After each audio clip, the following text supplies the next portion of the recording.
I'm begging you, mister. I don't need nothing for myself, just my boy. Please, just feed my child." Those words stopped Eli Crowder dead in his tracks on a frozen Wyoming trail in 1874. A woman he'd never seen before collapsed at his horse's feet, clutching a fever-burning child against her chest. Her eyes held something Eli recognized too well, the kind of desperation that comes when you've got one breath left and nowhere else to turn. What happened next would change everything he thought he knew about survival, redemption, and what it means to finally come home. But before we dive into this story, if you're enjoying it, hit that like button and drop a comment telling me what city you're watching from. I love seeing how far these stories travel. The wind cut across the high plains like a knife that November evening, carrying with it the promise of early snow. Eli Crowder sat deep in his saddle, collar turned up against the cold, watching the last red strips of sunlight bleed out along the western horizon.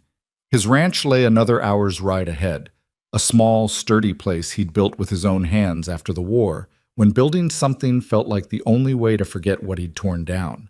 He was a man of 32 who looked 40, with lines carved deep around his eyes and a beard more gray than brown. The war had done that, the war and what came after. The trail home was familiar, worn smooth by his horse's hooves over 5 years of the same routine. Check the fences on the northern pasture, ride into town for supplies once a month, speak to no one more than necessary, and return to the silence of his land. It was a good life for a man who'd decided he was done with people. That's why the shape in the road ahead didn't register at first. Eli squinted against the dying light, thinking it might be a fallen tree branch or maybe a deer carcass left by wolves. But as his horse drew closer, the shape moved, shifted with an effort that looked painful even from a distance. It was a woman. She was on her hands and knees in the middle of the trail trying to push herself upright. Her dress was torn and mud-stained, her dark hair hanging loose and tangled around her shoulders, and in her arms, wrapped in a threadbare blanket, was a child. Eli's first instinct was to ride around her. His second was to keep going and pretend he'd seen nothing at all. But his horse had already slowed, sensing something wrong, and by the time Eli's mind caught up with his body, he was pulling to a stop 15 feet from where she knelt. "Ma'am?" His voice came out rougher than he'd intended, unused to speaking aloud after days alone. The woman's head snapped up. Her face was pale, almost gray, with dark circles under her eyes that spoke of sleepless nights and empty days. She couldn't have been more than 25, but she wore exhaustion like a much older woman. "Please," the word came out as barely more than a whisper. "Please, I—" She tried to stand, got one foot under her, and then her legs gave out entirely. She crumpled forward, and Eli moved without thinking, swinging down from his saddle and crossing the distance between them in 3 long strides. He caught her before she hit the ground, his hands gripping her shoulders as she clutched the child tighter to her chest. Up close, he could see she was shaking, not just from cold, though the temperature was dropping fast, but from something deeper. Hunger, maybe. Or fear. "Easy now," Eli said, his voice softer this time. "I got you." "My boy," she gasped, her eyes wild and unfocused. "He's sick. He's burning up, and I don't know what to do. We've been walking for days, and I thought maybe—" Her words dissolved into a coughing fit that shook her entire frame. The child in her arms stirred and let out a weak, mewling cry that made Eli's chest tighten in a way he hadn't felt in years. "Let me see him," Eli said. The woman hesitated, her arms tightening protectively around the bundle. Her eyes met his, brown eyes full of a mother's terror, and Eli saw the calculation happening behind them. Trust a stranger or watch her child die. Some choice. "I'm not going to hurt him," Eli said quietly. "Or you. I just need to see how bad off he is." Something in his tone must have reached her, because slowly, carefully, she loosened her grip enough for Eli to pull back a corner of the blanket. The boy couldn't have been more than 3 years old. His face was flushed with fever, his small chest rising and falling too quickly, and even in the fading light, Eli could see the glisten of sweat on his forehead. The child's eyes were closed, his little body limp except for the occasional twitch or whimper. "How long's he been like this?" 2 days, the woman whispered. "Maybe 3. I lost track. He was fine, and then he just—" He started burning up, and I couldn't make it stop. I tried everything I know. I tried. Her voice broke, and Eli felt something crack open inside his chest. Something he'd boarded up and buried deep after Shiloh. After he'd come home to find his own house empty and his own family gone. "What's your name?" he asked. "Hannah." She swallowed hard. "Hannah Reed, and this is Samuel, my Sam." "I'm Eli Crowder. My ranch is about an hour west of here." He straightened up, making his decision before he could talk himself out of it. "You can't stay out here tonight. Temperature's going to drop below freezing, and the boy needs to be somewhere warm." Hannah's eyes widened. I don't have any money. I can't pay you, but I could work. I'm strong. I can do whatever you need. Clean, cook, mend. I don't eat much. I barely eat at all. Just feed my child. Please. He's all I got left in this world." There it was again. That desperation that lived in her voice like a second heartbeat. Eli looked down at her, this woman on her knees in the dirt, begging him for mercy she probably shouldn't expect from a stranger on a lonely trail. He thought about all the reasons he should say no. Thought about the complications and the questions and the way people in town would talk. Then he thought about the boy's fever-bright face and the way Hannah's hand shook as she held him. "Get up," Eli said, offering his hand. "Both of you are coming with me." The ride to the ranch was slow and difficult. Hannah was too weak to sit a horse on her own, so Eli had her ride in front of him, the child cradled between them.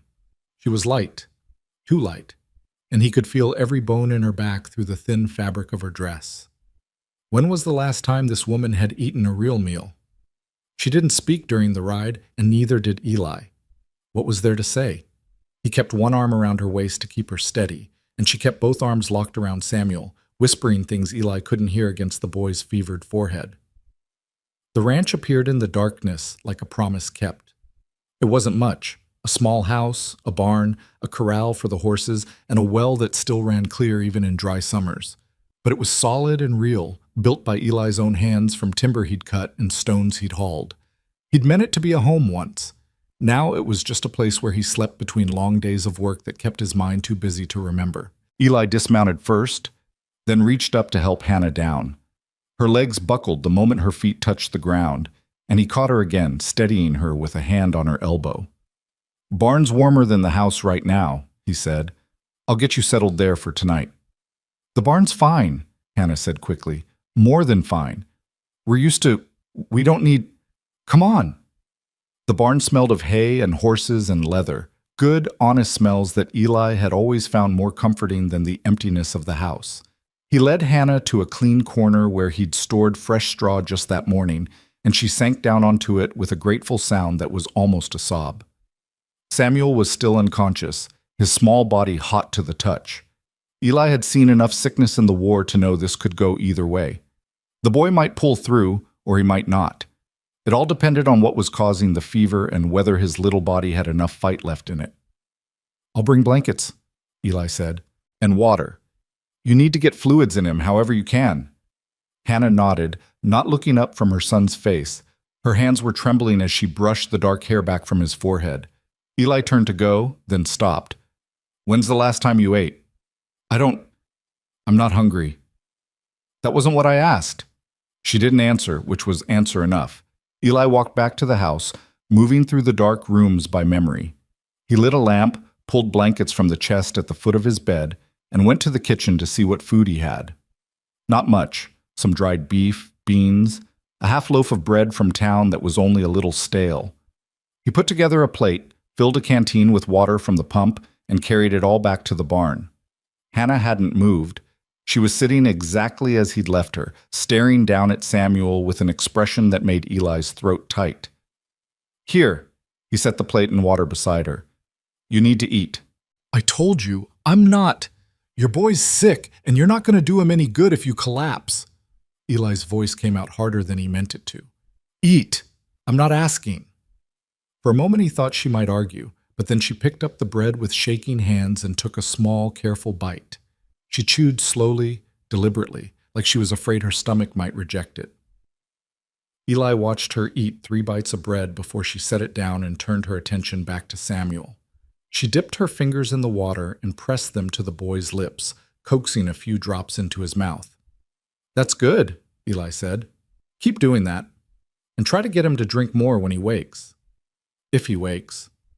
The words hung in the air between them like smoke. "He will," Eli said with more confidence than he felt. "Kids are tougher than they look." Hannah's eyes came up to meet his, and in the lamplight he could see tears tracking down her dirty cheeks. "Why are you helping us?" It was a fair question. Eli didn't have a good answer for it. "Because you needed help," he said finally. "And because—" He stopped, not sure how to finish that sentence. "Because I know what it's like to lose everything? Because I've got a barn full of empty space and a house that echoes with ghosts? Because for just one moment, when I looked at your boy's face, I remembered what it felt like to have someone depend on me?" "Just get some rest," Eli said instead. "I'll check on you in a few hours." He left before she could thank him, before she could ask any more questions he didn't want to answer. Back in the house, he sat at his table in the dark and told himself this was temporary. One night, maybe two. Until the boy was strong enough to travel and the woman could get to wherever she was going. That's what he told himself. But deep down, in a part of his heart he thought he'd buried years ago, Eli knew that nothing about tonight felt temporary at all. He didn't sleep. Instead, he sat by the window and watched the barn, waiting for what? A cry for help? A sign that things had gone wrong? He wasn't sure. All he knew was that leaving two strangers alone in his barn while a child fought for his life felt wrong somehow. Around midnight, he gave up on pretending he wasn't going to check on them.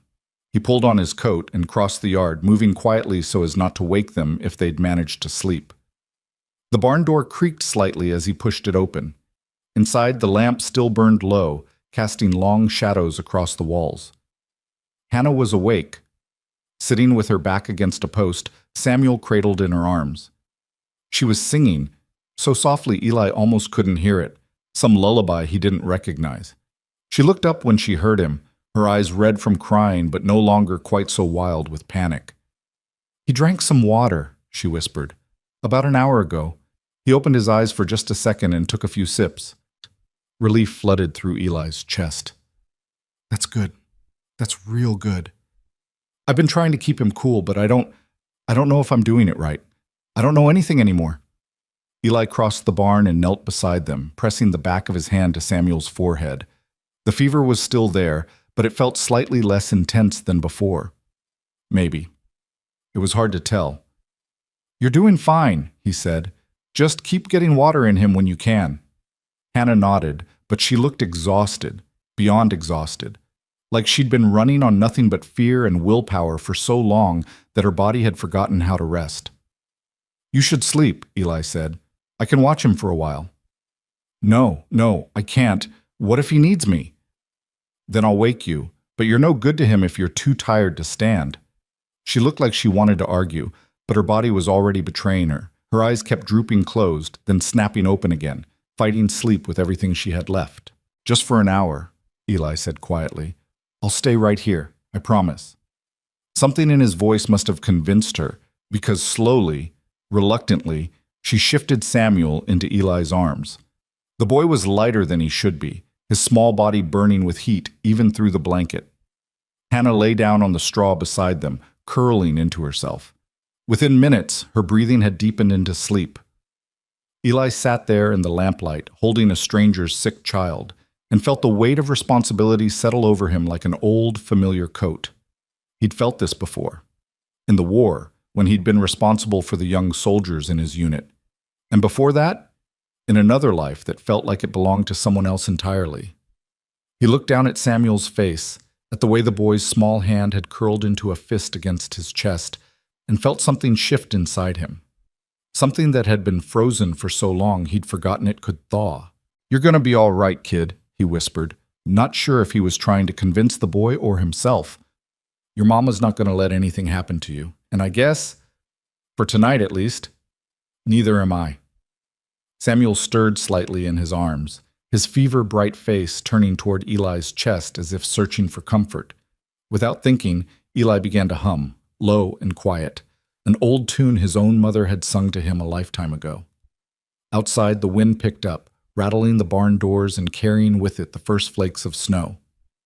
Winter was coming early this year, but inside, surrounded by the smell of hay and horses and the quiet breathing of two people who'd stumbled into his life by chance, Eli felt something he hadn't felt in years. He felt needed, and maybe, just maybe, that wasn't such a terrible thing after all. Dawn came slowly, painting the sky in shades of gray and pink that filtered through the barn's high windows. Eli had dozed off at some point, his back against the post, Samuel still cradled in his arms. He woke to the sound of Hannah stirring beside him.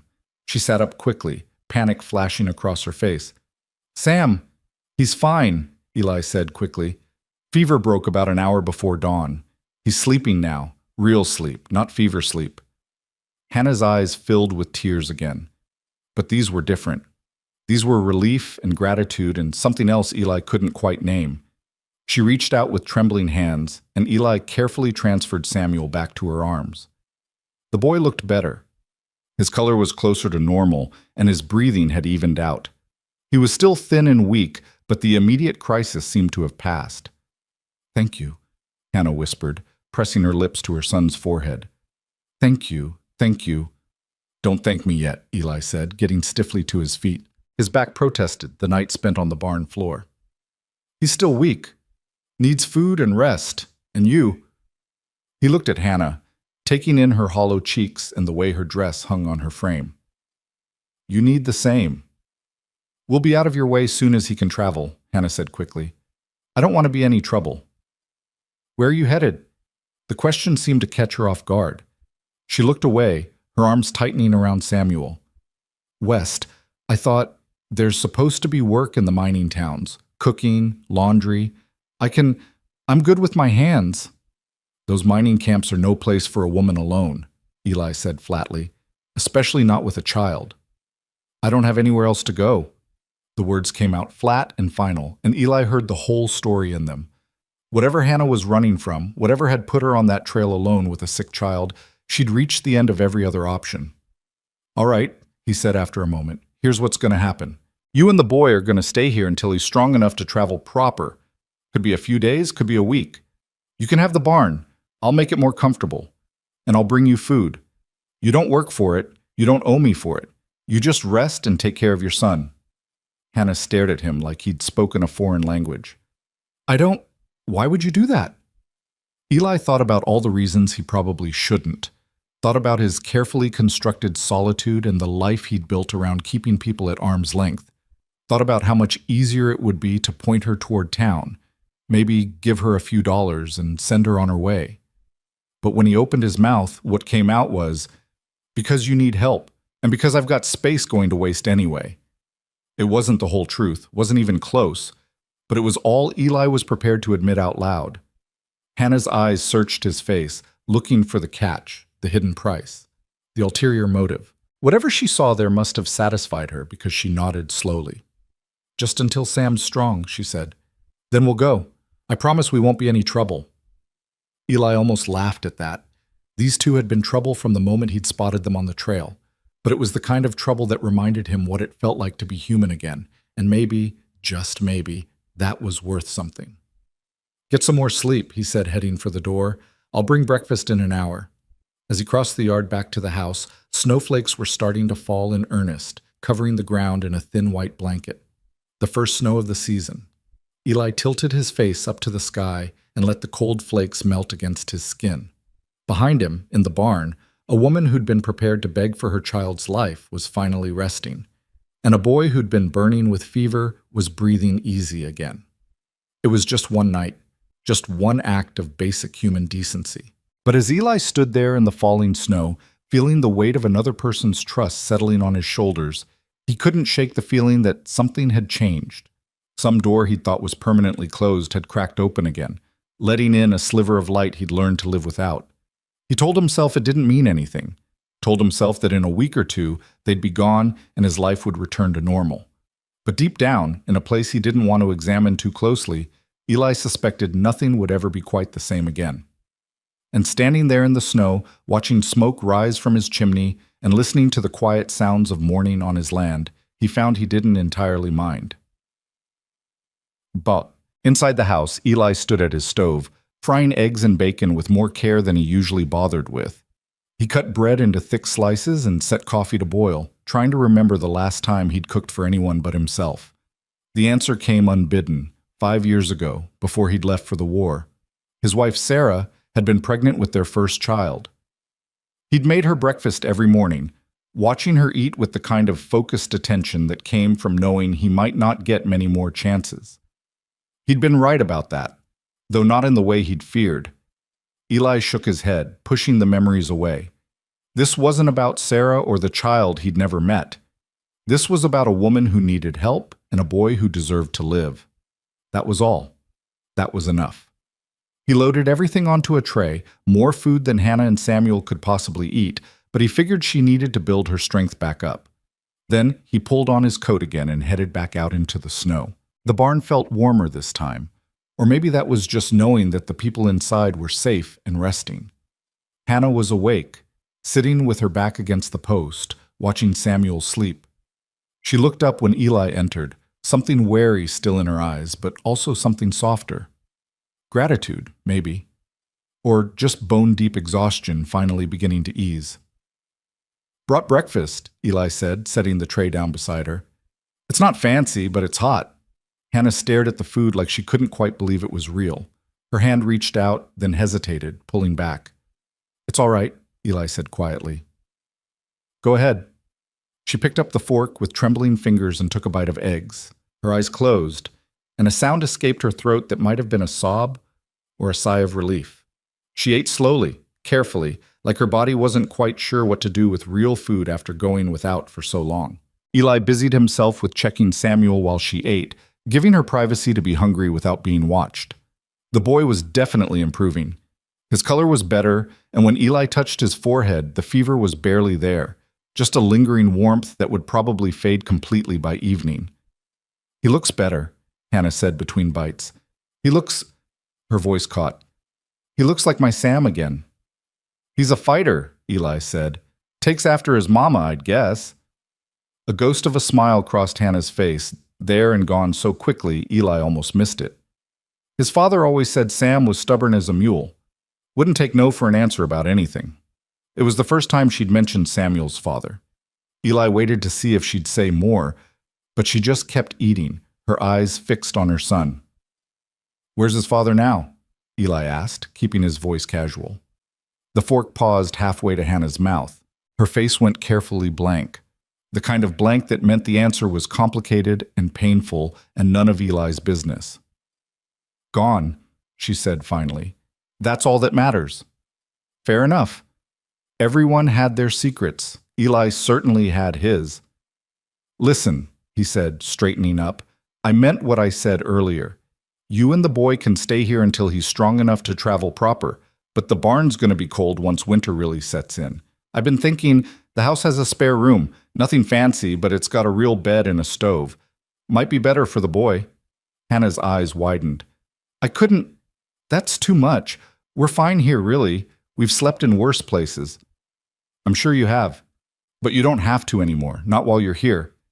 She studied him with those tired brown eyes, searching for something. "Why are you being so kind to us? You don't even know us." Eli thought about how to answer that.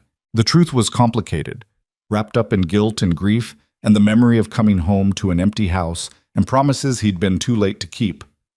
But Hannah didn't need to hear any of that. "Maybe I just don't like seeing people suffer when I can help," he said. "Or maybe I'm just tired of rattling around in that house alone. Does it matter?"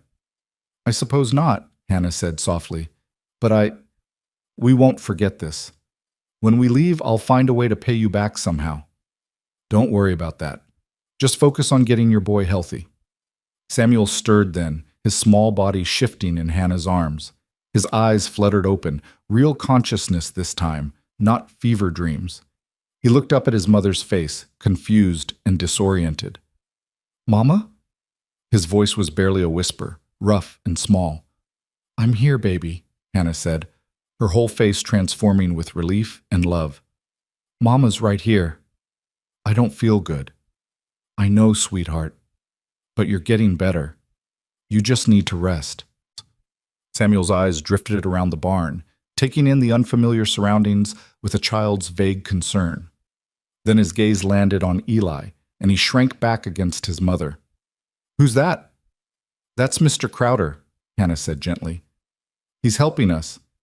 He gave us a place to stay while you were sick." Samuel studied Eli with serious dark eyes. "Are you nice?" The question caught Eli off guard.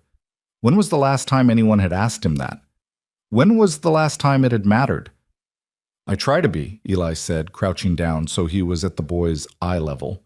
"And you can call me Eli. Mr. Crowder makes me feel old."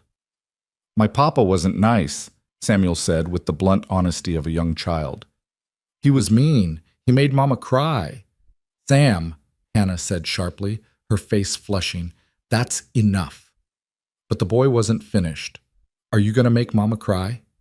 Eli looked at this small, serious child who'd just fought off a fever that might have killed him and felt something crack open in his chest. This boy had learned young that men could be dangerous, that kindness couldn't be trusted, that sometimes the people who should protect you were the ones you needed protecting from. "No," Eli said quietly. "I'm not going to make your mama cry. You have my word on that." Samuel considered this for a long moment, then nodded as if Eli had passed some important test. "Okay, can I have some eggs?" Just like that, the heavy moment broke. Hannah laughed, a real laugh this time, not the bitter sound of earlier, and Eli felt himself smile in response. "Yeah, kid," he said, standing up. "You can have some eggs." He left them there, Hannah feeding her son small bites of breakfast, both of them looking more alive than they had when he'd found them on that trail, and headed back to the house to start his day's work. But as he walked across the yard, Eli couldn't shake the memory of Samuel's question. "Are you nice?" Such a simple thing for a child to ask.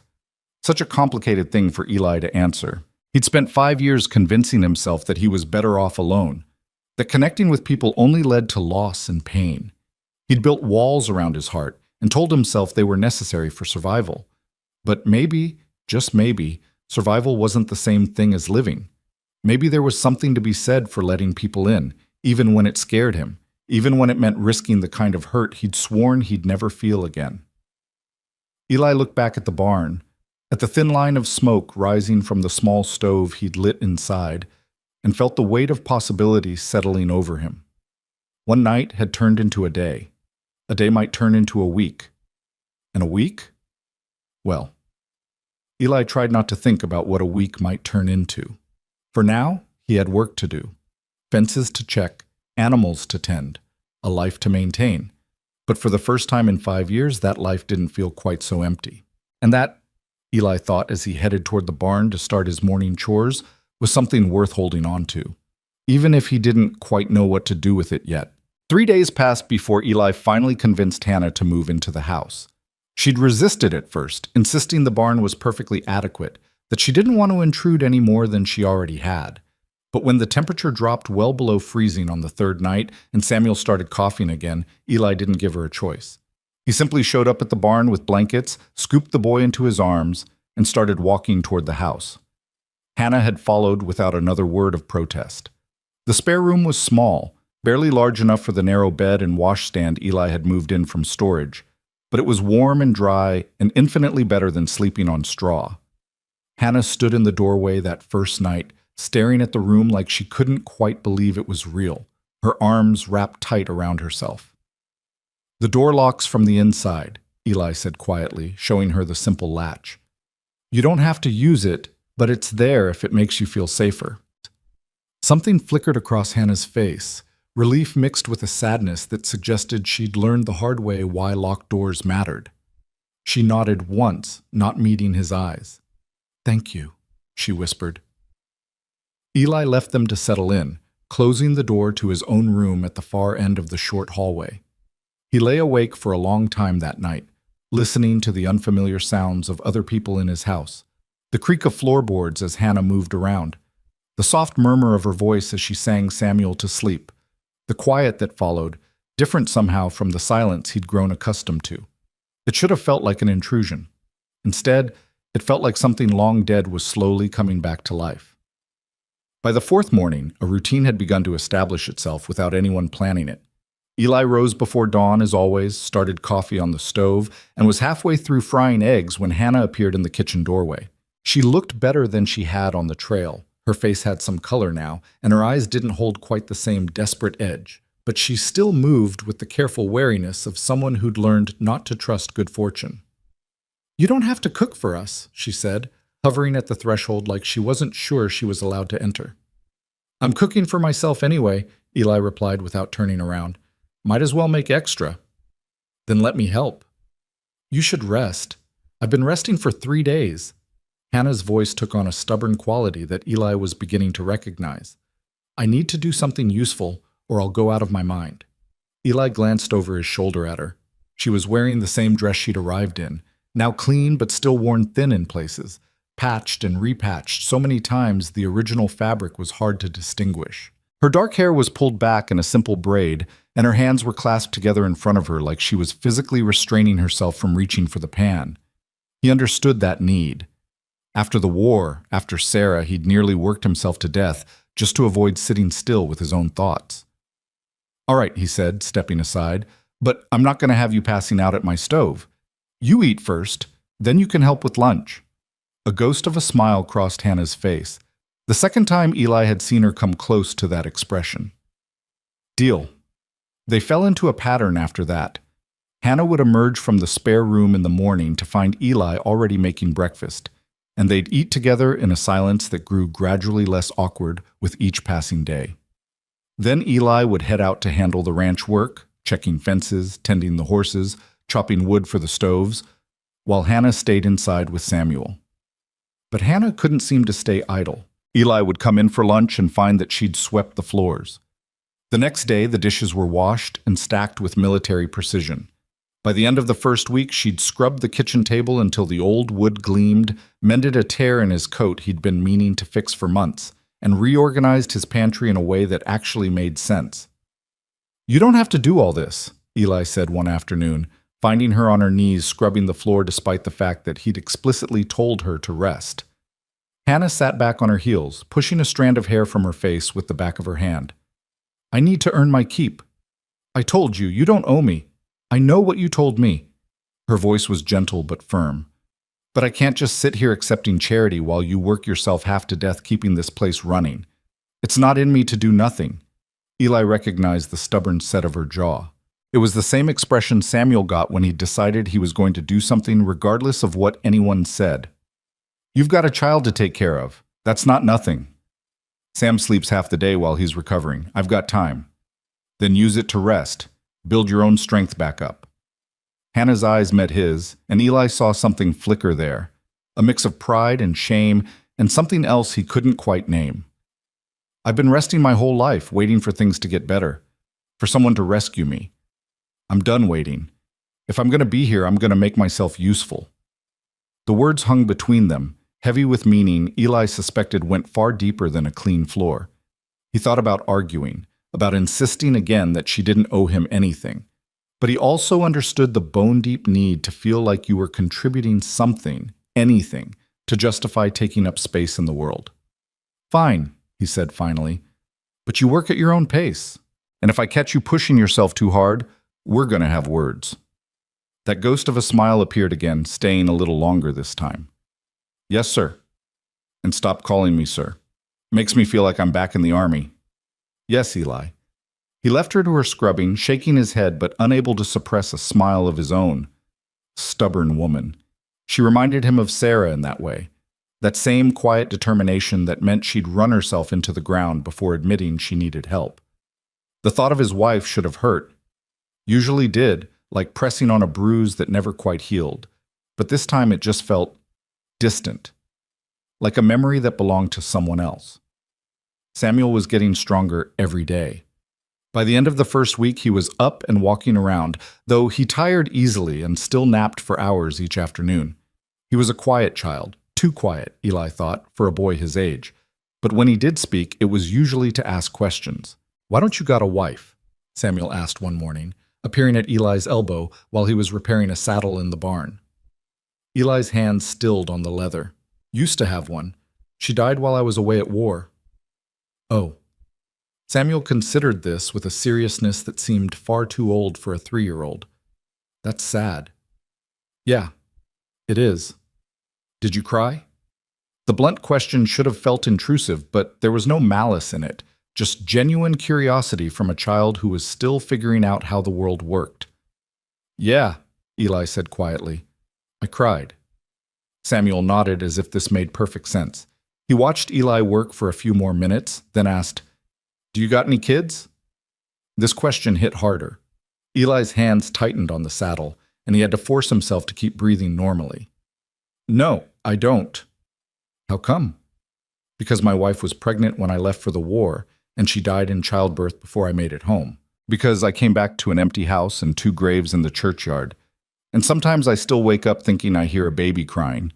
Because I've spent 5 years trying not to imagine what my child might have looked like. But Eli couldn't say any of that to a 3-year-old. Just didn't work out that way, he said instead. Samuel seemed to accept this. He wandered over to pet one of the horses, his small hand gentle on the animal's nose. I like it here, he said after a moment. It's nice. Mama doesn't cry as much. Eli's throat went tight. She cried a lot before? All the time, when Papa was around. After he left, she tried to hide it, but I could still hear her at night. Samuel looked back at Eli with those 2 serious eyes. She doesn't cry here. That means you're nice, right? Like you said? The trust in that question made Eli's chest ache. This boy had been through things no child should have to experience, and yet he was still trying to figure out if the world had safe spaces in it. Still hoping that maybe, just maybe, some people could be trusted. I hope so, kid, Eli said softly. I'm trying to be. Samuel smiled, a real, genuine smile that transformed his whole face. Good. Mama needs nice people. Then he was off again, distracted by a barn cat that had emerged from the hayloft. Eli watched him go, this small boy who was learning to be a child again now that he wasn't constantly afraid. That evening, Eli found Hannah in the kitchen preparing dinner. She'd insisted on taking over the evening meal, and he'd learned not to argue with her once she'd made up her mind about something. The smell of roasting chicken filled the house, a bird Eli had purchased in town the day before on the excuse that he'd been planning to cook it anyway. Sam told me you 2 talked today, Hannah said, not looking up from the vegetables she was chopping. He's full of questions. He likes you. She said it matter-of-factly, but Eli heard the weight behind it. He doesn't usually warm up to people so fast, especially not men. Eli leaned against the doorframe, watching her work. Her movements were efficient and practiced, the kind that came from years of cooking in difficult circumstances with limited resources. He asked about my wife. Hannah's knife paused for just a fraction of a second. I hope that was all right. I told him it wasn't polite to pry, but he doesn't always understand. It's fine, Eli interrupted. Kid's just curious. Nothing wrong with that. She resumed chopping, but Eli could see the tension in her shoulders. He said your wife died in the war. During it, anyway. Eli moved into the kitchen, pouring himself coffee from the pot that always seemed to be warm now that Hannah was around. I was gone when it happened. Didn't even know she'd passed until I came home. I'm sorry. It was a long time ago. Hannah glanced at him then, and something in her eyes suggested she understood that time didn't heal all wounds. It just taught you how to live with them. Still, I'm sorry you had to come home to that. They worked in companionable silence after that. Hannah cooking and Eli setting the table, a task he'd never bothered with when eating alone, but that seemed important now. When dinner was ready, Hannah called Samuel in from where he'd been playing with a carved horse Eli had found in a trunk of old belongings. They sat together at the table, Eli at one end, Hannah and Samuel at the other, and ate the best meal Eli had tasted in years. Hannah had somehow made that chicken tender and flavorful, and the vegetables were seasoned with herbs Eli didn't even know he had in his pantry. This is really good, he said, and meant it. Hannah ducked her head, but he caught the pleased flush that colored her cheeks. It's nothing special, just simple cooking. Mama's the best cook, Samuel announced through a mouthful of chicken. She can make anything taste good, even when we didn't have nothing but beans. Anything, not nothing, Hannah corrected gently. And don't talk with your mouth full. Samuel swallowed obediently, then grinned at Eli. Mama says I need to mind my manners so I can grow up to be a gentleman. Your mama's right, Eli said. Manners matter. Did you got good manners when you were little? Had, Hannah corrected. Did you have good manners? My mother tried to teach me, Eli said, fighting back a smile at the boy's earnest expression. But I was pretty wild as a kid, drove her half crazy. Samuel's eyes lit up. Really? What'd you do? And just like that, Eli found himself telling stories about his childhood, climbing trees he shouldn't have climbed, getting into scrapes with other boys, once getting chased by an angry bull after trying to ride it on a dare. Stories he hadn't thought about in years, maybe decades. Stories that made Samuel laugh and even coaxed a smile from Hannah. It felt good. Felt normal. It felt like something Eli had forgotten existed. This simple pleasure of sharing a meal and conversation with people who actually wanted to hear what he had to say. After dinner, while Hannah cleaned up despite Eli's protests, Samuel fell asleep in the chair by the fire, exhausted from his most active day yet. Eli carried him to bed, the boy's small body warm and trusting in his arms, and was surprised by how natural the gesture felt. Hannah appeared in the doorway as Eli was pulling the blankets up around Samuel's shoulders. She stood there watching, her expression soft and unguarded, in a way Eli had never seen before. Thank you, she said quietly once they'd left the room and closed the door. For everything, for being patient with him, for, her voice caught, for giving him a place where he feels safe enough to laugh again. He's a good kid, Eli said, uncomfortable with the gratitude in her voice. Easy to be around. He hasn't always been. Hannah wrapped her arms around herself, that defensive gesture Eli had come to recognize. When his father was around, Sam barely spoke at all. He learned early to be invisible, to not draw attention. It's good to see him acting like a child again. There it was again, that reference to Samuel's father, wrapped in implications that made Eli's jaw tighten. He wanted to ask, wanted to know what exactly this woman and her boy were running from. But Hannah's body language screamed that the topic was closed, and Eli had learned to respect people's boundaries. Well, he's safe here, Eli said instead. Both of you are, for as long as you need. Hannah's eyes met his, searching for something. Why? She asked, not for the first time. Why are you doing this for us? Eli thought about the question. He'd been asking himself the same thing for days, trying to understand why two strangers had worked their way into his carefully ordered life so easily, why he'd let them. Maybe because I remember what it's like to need help and not have anywhere to turn, he said slowly. After the war, after I lost Sarah, I was barely holding on. If it hadn't been for a few people who gave me work and a reason to keep going, I don't know if I'd have made it. So you're paying it forward. Maybe. Or maybe... He stopped, not sure how to articulate the truth. Maybe I've been alone too long. Maybe having you and Sam here reminds me what it feels like to be part of something again. Hannah's expression softened. You must have been lonely. I told myself I preferred it that way, convinced myself that being alone was safer than risking... He gestured vaguely, unable to finish the sentence. Risking getting hurt again, Hannah finished quietly. I understand that. I've been telling myself the same thing. They stood there in the dim hallway, the only light coming from the fire in the main room, and Eli felt something shift between them. An understanding, maybe. A recognition that they'd both been broken by their pasts and were both trying to figure out how to keep moving forward. We should probably get some sleep, Hannah said finally, breaking the moment. Tomorrow's another day. Eli nodded, but neither of them moved. The silence stretched out, comfortable now, instead of awkward. Eli? Hannah's voice was barely above a whisper. I meant what I said earlier. About Sam not crying here. I'm not crying here either. I can't remember the last time I felt... She paused, searching for the word. Safe.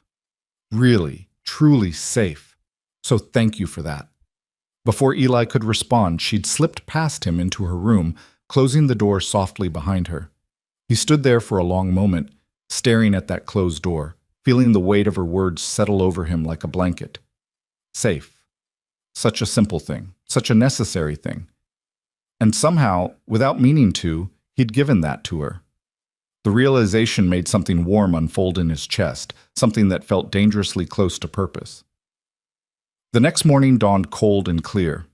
Eli woke to the smell of coffee already brewing and found Hannah in the kitchen, fully dressed and looking more rested than she had since arriving. She smiled when she saw him, a real smile this time, not the ghost of one. "Morning," she said. "I hope you don't mind, but I started breakfast. Figured I owed you after you've been cooking for us all week." "You don't owe me anything," Eli said automatically, but he was secretly pleased. The kitchen felt warmer with her in it, more alive somehow. They worked together preparing the meal, moving around each other with an ease that suggested they'd been doing this for months rather than days. Hannah cracked eggs while Eli sliced bread. He poured coffee while she flipped bacon. They didn't talk much, but the silence was companionable, comfortable. Samuel appeared just as they were setting food on the table, his hair sticking up in all directions and his eyes still heavy with sleep. He climbed into his chair without prompting and dug into his breakfast with the enthusiasm of a child who was finally healthy enough to have an appetite again. "Can I go outside today?" he asked between bites. "I want to see the horses." Hannah's expression immediately turned cautious. "I don't know, sweetheart. It's awfully cold. I'll bundle him up," Eli interrupted. "And I've got work to do in the barn anyway. He can come with me if that's all right with you." Hannah looked torn between her protective instincts and her desire to let her son be a normal child. "I don't want to burden you." "He's not a burden. I could use the company, actually. Gets quiet working alone all day." That seemed to decide it. Hannah nodded slowly. "All right. But you stay close to Eli, Sam, and if you start feeling tired or cold, you come right back inside. Understand?" "Yes, Mama." Samuel practically bounced in his chair with excitement. An hour later, Eli found himself working in the barn with a small shadow following his every move. Samuel was bundled in layers of clothing, most of it too big, borrowed from Eli's own wardrobe and rolled up at the sleeves and hems, and he watched everything Eli did with wide, fascinated eyes. "What are you doing?" Samuel asked as Eli began mucking out one of the stalls. "Cleaning up after the horses. They're messy animals. Can I help?" Eli looked at the boy's eager face and found himself nodding before he'd really thought it through. "Sure, but you're going to need to listen to what I say and do exactly what I tell you. Horses are big, and you've got to be careful around them." Samuel nodded seriously, taking this responsibility with the gravity it deserved. Eli found a smaller shovel and showed Samuel how to scoop the soiled straw into a wheelbarrow, warning him to watch out for the horse's hooves and never to come up behind them without warning. Samuel listened intently, his small face scrunched in concentration, and then set to work with more enthusiasm than skill. They worked in companionable silence for a while. The only sounds, the scrape of shovels and the soft nickering of horses. Eli found himself relaxing in a way he hadn't in years, the boy's presence somehow making the work feel less like a chore and more like something worth doing. "Eli," Samuel's voice was small but clear. "Yeah? Are you going to marry my mama?" Eli nearly dropped his shovel. "What? No, I mean, where'd you get that idea?" Samuel shrugged, completely unfazed by the question that had just sent Eli's heart racing. "You're nice to her, and you let us live here. That's what papas do, right?" Eli had no idea how to answer that. "It's more complicated than that, kid." "Why?" "Because..." Eli stopped, realizing he was trying to explain adult relationships to a 3-year-old. "Your mama and I barely know each other. Marriage is something that takes time." "Oh." Samuel considered this, then went back to shoveling. "Mama smiles more when you're around. I think she likes you." Eli's chest tightened. "Sam, your mama's just grateful for the help, that's all." "No, it's different." Samuel spoke with the absolute certainty that only children could muster. "When Papa was alive, she never smiled. She was always scared. But here she smiles for real." The casual mention of fear in the boy's voice made Eli's hands tighten on the shovel handle. Samuel was too young to understand what he was revealing, too innocent to know that every offhand comment painted a darker picture of the life he and Hannah had escaped. "Your papa's gone now," Eli said carefully. "You and your mama are safe here." "I know." Samuel grinned up at him. That's why she smiles. They finished the stall cleaning and moved on to other tasks. Eli showed Samuel how to brush the horses, letting him stand on a wooden crate to reach their flanks. The boy was gentle and patient, talking to the animals in a soft voice that reminded Eli painfully of his own childhood. Hannah appeared in the barn doorway around midday, carrying a basket covered with a cloth. "I thought you two might be hungry," she called. Samuel abandoned his brushing and ran to her, chattering excitedly about everything he'd learned. Hannah listened with that soft expression Eli was starting to recognize, smoothing down her son's wild hair with one hand. "He's been a good helper," Eli said, joining them. "Natural with the horses." "Really?" Hannah looked surprised and pleased. "Sam, that's wonderful." They ate lunch together in the barn, sandwiches and coffee for the adults, milk and cookies for Samuel. The boy ate quickly and then wandered off to play in the hayloft, leaving Eli and Hannah sitting on hay bales in the weak winter sunlight that filtered through the high windows. "He's happy," Hannah said softly, watching her son play. "I'd forgotten what that looked like." "He's a good kid. Makes it easy." Hannah turned to look at Eli, her expression suddenly serious. "Can I ask you something?" "Sure." "What you said last night about being alone, did you really mean it? About us reminding you what it feels like to be part of something?" Eli met her gaze, saw the vulnerability there. "Yeah, I meant it. Hannah looked down at her hands, picking at a loose thread on her dress. "I've been thinking about what happens when we leave, where we'll go." Something cold settled in Eli's stomach. "Have you decided on somewhere?" "No, that's the problem. I've been lying awake at night trying to figure it out, and I keep coming back to the same conclusion." She looked up at him, her eyes bright with unshed tears. "I don't want to go. Sam doesn't want to go. But we can't just stay here forever living off your charity." "It's not charity." "Then what is it?" Eli didn't have an answer for that. Or rather, he had several answers, and none of them felt safe to say out loud. Because the truth was that Hannah and Samuel had become part of his daily rhythm in a way that felt essential now. The house didn't feel empty anymore. His days had purpose beyond just surviving until the next one. "What if you stayed?" The words came out before Eli had fully thought them through. Not forever, necessarily, but through the winter at least. It's not safe to travel with a child in this weather anyway, and by spring, he trailed off, not sure how to finish. "By spring, what?" Hannah's voice was barely a whisper. "By spring, we can figure out what makes sense. For all of us." Hannah stared at him, something like hope blooming in her expression. "You'd really let us stay that long?" "I wouldn't offer if I didn't mean it." "But what will people in town say? A woman living on your ranch, no husband? Let them say what they want. I stopped caring what people thought a long time ago." Eli leaned forward, his voice earnest. "Hannah, I meant what I said. You're safe here, both of you. And if staying means you don't have to worry about where your next meal is coming from or whether you'll have a roof over your head, then that's what you should do." Tears spilled over onto Hannah's cheeks, but she was smiling through them. "I don't know how to thank you." "Then don't. Just stay. That's thanks enough." She reached out and squeezed his hand, the gesture so unexpected and genuine that Eli felt warmth spread through his chest. Her hand was small and work-roughened in his, but it felt right somehow. "Okay," she whispered. "We'll stay. Through the winter at least." Eli squeezed back, sealing the agreement. "Good." Samuel's laughter echoed from the hayloft above them, pure and joyful, and Eli thought that maybe, just maybe, he was starting to understand what it meant to build something new from broken pieces. Not a family, exactly. Not yet. But something close. Something worth protecting. Something that felt dangerously close to home.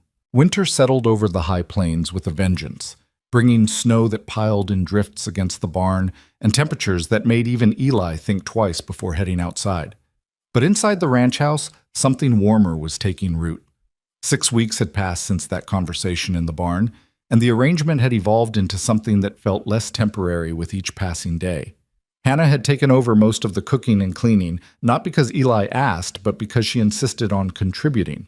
Samuel had appointed himself Eli's shadow, following him everywhere and asking endless questions about horses and ranching and why the sky was blue. They'd fallen into an easy rhythm, the three of them.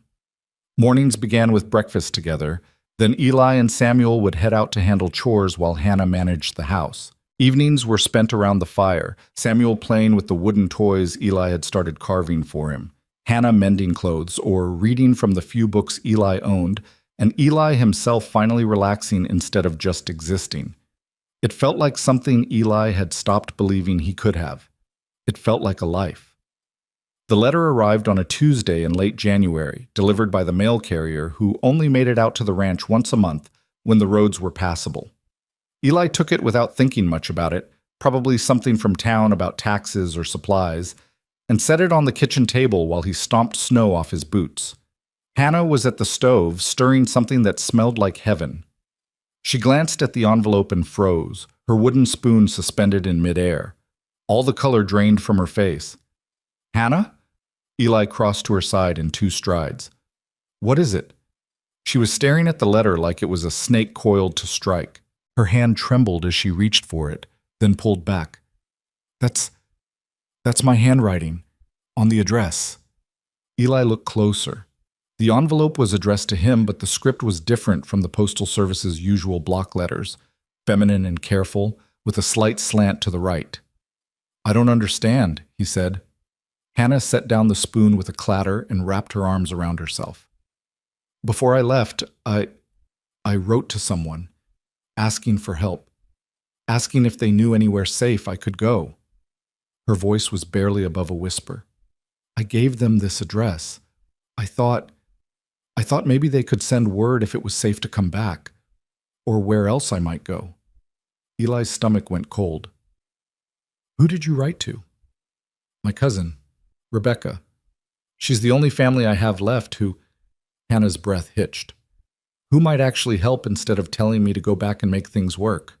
"Open it," Eli said quietly, though every instinct was screaming that whatever was in that envelope was going to shatter the fragile piece they'd built. Hannah's hands shook as she broke the seal. The letter inside was short, written in hurried script that suggested the writer had been rushed or frightened. Hannah read it once, then again, her face going even paler. "What does it say?" Eli asked when she didn't speak. She handed him the letter silently. Eli read, "Hannah, if you get this, you need to disappear. Run as far as you can and don't tell anyone where you're going. Jacob found out you left. He's been asking questions, threatening people. He says Samuel is his property, his words, and that he has legal right to the boy since you were married in front of witnesses.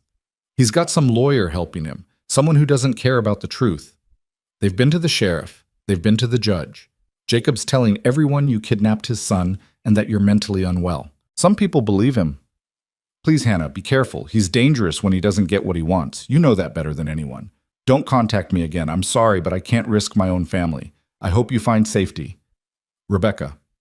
The letter fell from Eli's hands. He looked at Hannah, who had backed up against the wall like she needed something solid to keep her upright. "Jacob," she whispered. "That's Samuel's father. My husband. I hoped he'd just let us go, that he wouldn't care enough to come looking. But he did. He never cared about Sam. Never. But he can't stand losing, can't stand the idea that I might have gotten away from him." Her voice was rising, panic bleeding into every word. "And now he's got legal papers. He's got people believing his lies. He's going to—" She broke off, pressing her hands over her mouth to muffle a sob. Eli crossed to her in 2 strides and gripped her shoulders, forcing her to look at him. "Listen to me," he said firmly. "You're safe here. Both of you. Whatever this Jacob wants, he's not getting it. You understand? You don't know him. You don't know what he's capable of. Then tell me." Eli's voice softened but remained steady. "Tell me what I'm dealing with." Hannah's eyes were wild with fear, but she nodded shakily. They sat at the table. Samuel was napping in the next room, thank goodness, and Hannah told her story in a halting voice that broke Eli's heart. She'd married Jacob Reed when she was 18, desperate to escape a father who drank too much and hit too hard. Jacob had seemed like salvation at first, charming, attentive, promising her a better life. But the mask had slipped within weeks of their wedding. Jacob was cruel in ways that left no visible marks most of the time. He controlled every aspect of Hannah's life, from what she ate to who she could speak to. When Samuel was born, Jacob had been furious that the child was a boy, ranting about not wanting competition for Hannah's attention. "He never hit Sam," Hannah said, her voice hollow. "But he made it clear that the boy was a burden, that we both were. He'd disappear for weeks at a time, come back drunk and angry, and take out his frustrations on me. Sam learned to hide when his father came home, learned to be invisible." "How'd you get away?" Eli asked, his jaw so tight it hurt. "Jacob left for a cattle drive last fall. Said he'd be gone for 2 months. I waited a week to make sure he wasn't coming back. Then I took what little money I'd managed to hide and ran. I thought if I could just get far enough away, he'd forget about us. Find some other woman to torment." She laughed bitterly. "I should have known better. Jacob doesn't forget, and he doesn't forgive." Eli's hands curled into fists on the table. He'd met men like Jacob Reed during the war, small, mean-spirited bullies who enjoyed having power over people weaker than themselves. The kind of men who made the world a worse place just by existing in it. "He's not taking Samuel," Eli said flatly. "I don't care what papers he has or what lies he's told. That boy's not going back to him. But if he has legal right—" "Legal right?" Eli's voice hardened. "He terrorized you. He made your son so afraid he had to learn to be invisible. That's not a father. That's a monster." "The law doesn't care about that. The law says a husband has rights to his wife and children, regardless of how he treats them." Hannah's voice was bitter with the knowledge. "Women like me, we don't have any real recourse. We can't just leave. We can't take our children and disappear without consequences." "We'll find a way," Eli said with a certainty he didn't entirely feel. "There's always a way." Hannah looked at him with desperate hope. "You really think so?" "I know so, because I'm not letting anything happen to you or Sam. You have my word on that." The next 2 weeks were tense with waiting. Every sound of horses on the road made Hannah jump. Every stranger in town, when Eli went for supplies, made him scrutinize faces, looking for threats. He started keeping his rifle closer at hand, and at night he found himself lying awake, listening for sounds that didn't belong. Samuel noticed the change in atmosphere, the way his mother watched the windows with frightened eyes. He became clingy, not wanting Hannah out of his sight, and his nightmares returned, dreams that had him crying out in his sleep until Hannah or Eli came to soothe him. "Mama, are we leaving?" Samuel asked one morning while they were feeding the chickens. The question was small and scared, the voice of a child who'd learned that good things never lasted. "No, baby," Hannah said, pulling him close. "We're not leaving." "Promise?" Hannah's eyes met Eli's over the boy's head. There was a question in that look. "Can you promise him that? Can you keep us safe?" Eli nodded once, firm and certain. "Promise," Hannah whispered into Samuel's hair. The threat arrived on a cold afternoon in early February. Eli was in the barn, repairing a broken stall door, when he heard horses approaching. 3 riders, moving fast. He set down his tools and walked out to meet them, his hand instinctively checking for the knife at his belt. The lead rider was a man in his mid-30s, well-dressed in a way that suggested money and status. He had the kind of face that might have been handsome if not for the cruel set of his mouth and the cold calculation in his eyes. The 2 men flanking him looked like hired muscle, thick-necked and mean, the kind of men who did dirty work for pay. "Can I help you?" Eli asked, his voice neutral but his body tense. The lead rider's smile didn't reach his eyes. "I'm looking for my wife, Hannah Reed. I have reason to believe she might be here." So this was Jacob Reed. Eli felt his dislike crystallize into something harder and more dangerous. "Don't know anyone by that name," Eli said evenly. Jacob's smile widened. "Now that's interesting, because I have a letter that suggests otherwise.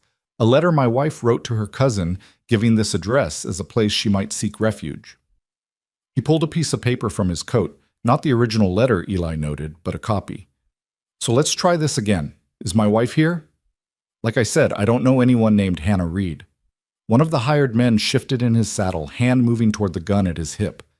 Eli didn't move, but his eyes tracked the gesture, calculating distances and odds. "You know," Jacob said conversationally, as if they were discussing the weather, "lying to me is a very bad idea. I'm a patient man, but I don't like being toyed with. My wife took something that belongs to me, and I want it back." "Your wife," Eli said, his voice hard as iron. "Or your son?" Jacob's eyes flashed with something dark and ugly. "Both. They're my property, and the law agrees with me. I have papers." He reached into his coat again, this time pulling out an official-looking document. "From a judge in Kansas Territory. These papers give me full legal custody of my son and declare my wife mentally incompetent. So unless you want to be charged with harboring a fugitive and kidnapping, I suggest you hand them over right now." Behind Eli, he heard the barn door creak. He didn't turn, but he knew without looking that Hannah had come outside. He could feel her fear like a physical presence. "Jacob." Hannah's voice was steady despite the tremor Eli could hear underneath. "What are you doing here?" Jacob's face transformed when he saw her, fury and possessiveness warring for dominance. "What am I doing here? What am I— You ran away from your husband, you ungrateful bitch. You took my son. Did you really think I wouldn't come looking?" "Sam was never yours," Hannah said, and Eli heard the steel in her voice now, the strength she'd found in their weeks of safety. "You never wanted him. You made that clear every day of his life. That's not for you to decide. He's my son, born in wedlock. That makes him my property under the law." Jacob swung down from his horse, his hired men following suit. "Now you can come with me peacefully, or we can do this the hard way. But either way, you and the boy are leaving with me today." Eli stepped between Jacob and Hannah, his body a wall. "Nobody's going anywhere."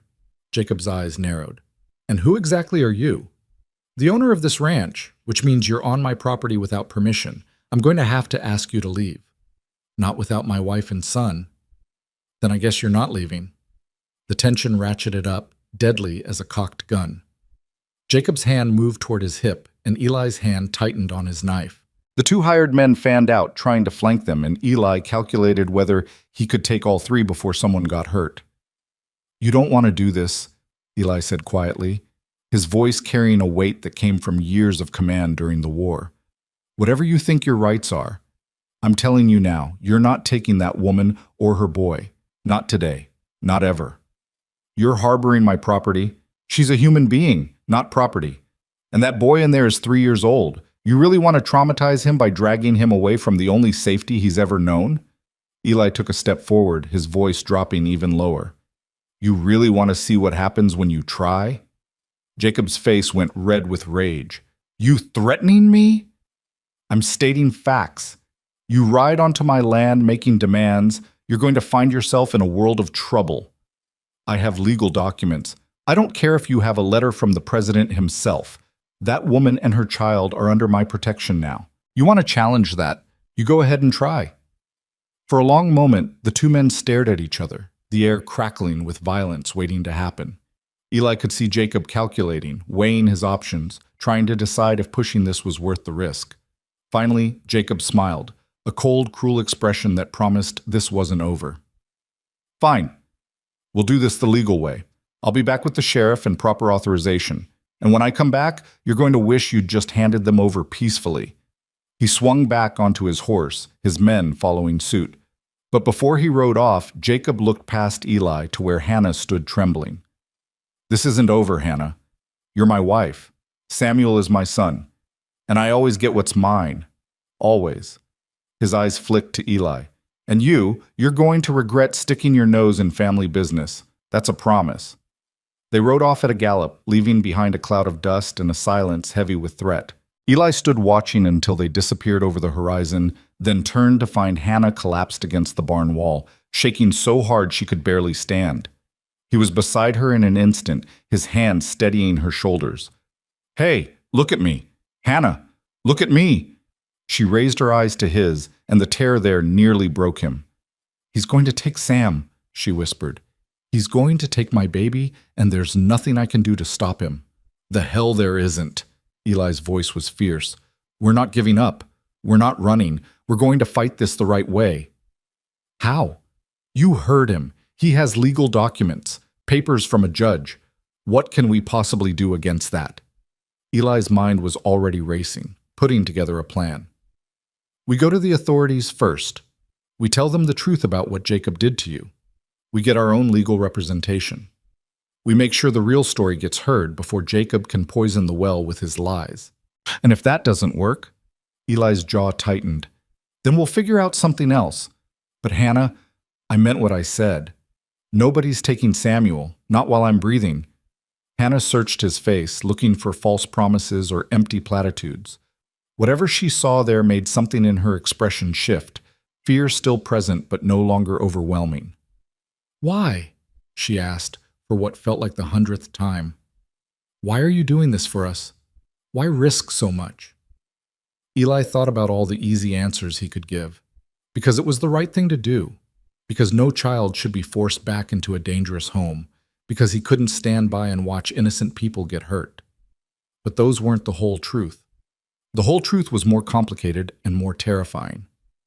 Because somewhere along the way, Eli said slowly, you and Sam stopped being strangers passing through. You became... He stopped, struggling to articulate what he barely understood himself. You became important. You became people I care about. And I protect what's mine. Hannah's breath caught. Yours? If you'll have me standing beside you. If you'll let me help. Eli's hands tightened on her shoulders. I'm not asking for anything in return, Hannah. I'm not trying to replace Jacob or trap you in another situation you can't escape. I'm offering whatever support I can give. Legal, financial, physical. Whatever it takes to keep you and Sam safe. Tears spilled down Hannah's cheeks, but she was smiling through them. I don't deserve you. That's not true. You deserve someone who sees your worth. You deserve safety and peace and a chance to build a life without fear. Eli's voice softened. And Samuel deserves a childhood where he doesn't have to hide, where he can laugh and play and be a kid without worrying about his father's mood. You really think we can win this? I think we have to try. And I think that standing together, we've got a better chance than if you were facing this alone. Hannah nodded, squaring her shoulders in a way that reminded Eli of the woman who'd begged him for help on that trail months ago. She'd been desperate then, but she'd also been fierce. Now that fierceness was coming back, tempered by weeks of rest and safety into something harder and more resilient. Okay, she said. We fight together. Together, Eli echoed.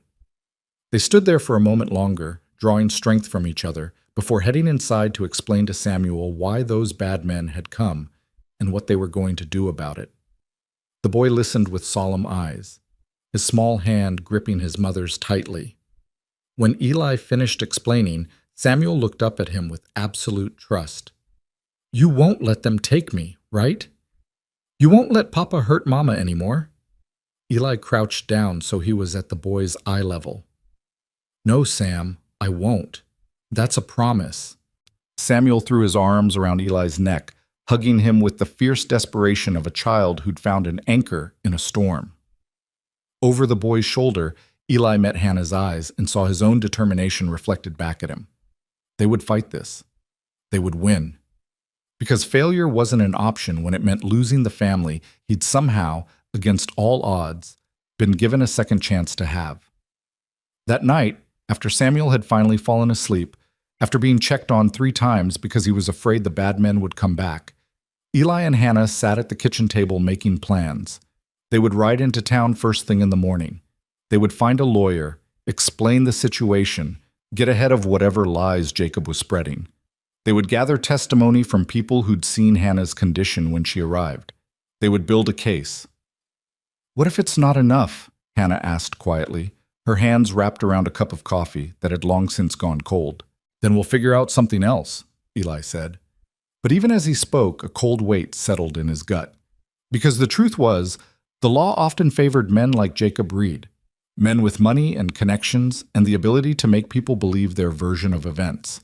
And women like Hannah, women who dared to leave, who dared to protect their children, often found themselves with no good options. But Eli wasn't about to let that happen. Not this time. Not to Hannah and Samuel. Whatever it took, he'd find a way to keep them safe, even if it meant putting everything he had on the line. They left for town at dawn. The three of them bundled against the cold in the wagon Eli had loaded with blankets and supplies. Samuel sat between them, unusually quiet, his small hand gripping his mother's tightly. The boy had barely slept, startling awake every few hours, convinced the bad men were back. Each time, Hannah had held him close and whispered reassurances until he drifted off again, but the fear lingered in his eyes like a shadow. The ride to High Plains took 3 hours over roads still packed with snow. Hannah spent most of it staring straight ahead, her jaw set with determination even as her hands trembled in her lap. Eli wanted to reach over and take one of those hands, wanted to tell her everything would be all right, but he couldn't make promises he wasn't sure he could keep. High Plains wasn't much of a town, a main street with maybe 20 buildings, a general store, a saloon, a small hotel, and the courthouse that doubled as the sheriff's office. It was the kind of place where everyone knew everyone else's business, which meant Jacob's arrival hadn't gone unnoticed. As Eli pulled the wagon to a stop in front of the courthouse, he could feel eyes on them from every direction. "Stay close," he murmured to Hannah as he helped her down. "Don't let anyone separate you from Sam." She nodded, pulling the boy against her side. Samuel buried his face in her skirt, overwhelmed by the attention. The courthouse was a simple wooden building with a pot-bellied stove in the corner and a clerk's desk near the door. The clerk, a thin man with spectacles and ink-stained fingers, looked up as they entered, his expression shifting from curious to wary when he saw Hannah. "Can I help you?" His tone suggested he'd rather not. "We need to speak with Judge Morrison," Eli said firmly. It's urgent." "The judge is busy with another matter." "Then we'll wait." Eli didn't move from his position blocking the door. "This concerns legal custody and false claims. The judge will want to hear it." The clerk's mouth thinned, but he disappeared through a side door. They could hear voices, one raised in anger, and then Jacob Reed emerged from the judge's chambers, his face flushed with triumph. He stopped dead when he saw them. "Well, well," Jacob said, his voice dripping with false civility. "How convenient. Saved me the trouble of coming back out to that ranch with the sheriff." He turned back toward the chambers. "Your Honor, if you'd like to see the woman and child in question, they're right here." Judge Morrison appeared in the doorway, a heavy-set man in his 60s with tired eyes and a no-nonsense demeanor. He took in the scene with a single sweeping glance, his gaze lingering on Samuel's frightened face pressed against Hannah's skirt. "Everyone in my chambers," he said shortly. "Now." The judge's chambers were cramped and cluttered with law books and papers. Morrison took a seat behind a massive oak desk, while Jacob positioned himself near the window, flanked by his 2 hired men who'd waited outside. Eli stood beside Hannah, close enough that their shoulders touched, a silent show of solidarity. "Mr. Reed has brought serious accusations," Morrison began, looking at Hannah. "He claims you took his son without permission and that you're mentally unstable. He has documents here." He tapped a stack of papers on his desk. "From a judge in Kansas Territory declaring him the sole legal guardian and you incompetent to care for the child." "That's a lie," Hannah said, her voice shaking but clear. "Those papers are based on testimony from people who never met me, who only knew what Jacob told them. I left because my husband was—" She glanced at Samuel, choosing her words carefully. "Because he made our home unsafe." Jacob laughed, a harsh sound. "Unsafe. I provided for you. I gave you a home, food, everything a wife could want. And this is how you repay me? By stealing my son and running off with—" His eyes flicked to Eli with contempt. "Some stranger?" "Mr. Crowder is not a stranger," Hannah said firmly. "He gave us shelter when we had nowhere else to go. He's been nothing but kind." "I'm sure he has been," Jacob interrupted, his tone insinuating. "Very kind, I imagine. Tell me, Your Honor, does it seem proper for a married woman to be living alone with another man, sleeping under his roof? What kind of example is that for a child?" Eli's hands clenched into fists, but Morrison held up a hand before he could speak. "That's enough, Mr. Reed. Let's stick to the facts." The judge turned to Hannah. "Why did you leave your husband?" Hannah took a breath, and Eli could see her gathering her courage. "Because he hurt me. Not where it would show, mostly. He was careful about that, but he made sure I knew my place. He said I was worthless, that I was lucky he'd married me at all. When Samuel was born, he said, her voice caught. He said the boy was a mistake, an unwanted burden. He ignored Sam completely unless the child made too much noise, and then he'd— She's lying, Jacob said coldly, making up stories to justify her theft.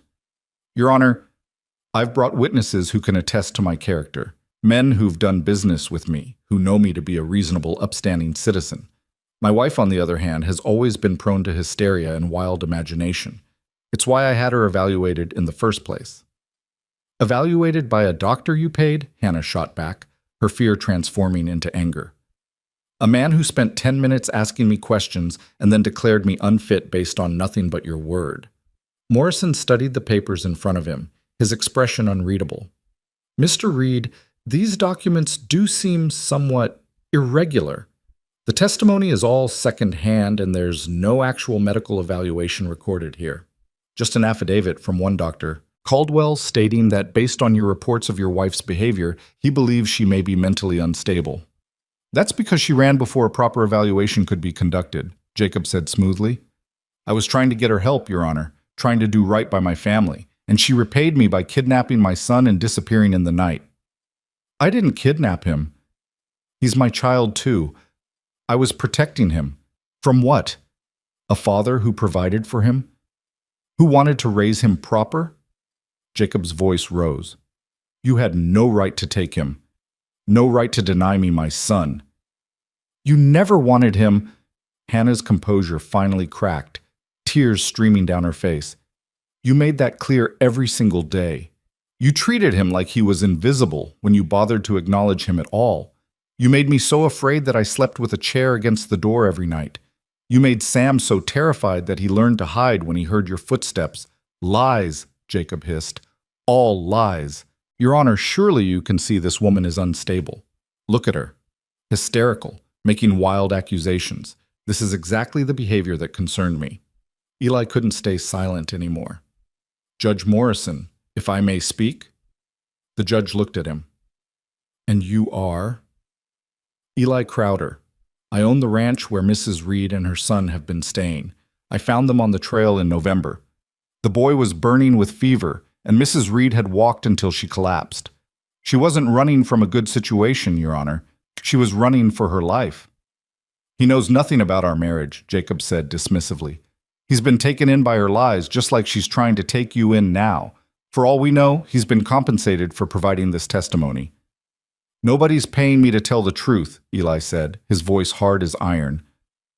I'm here because I've spent 3 months watching that boy learn how to be a child again.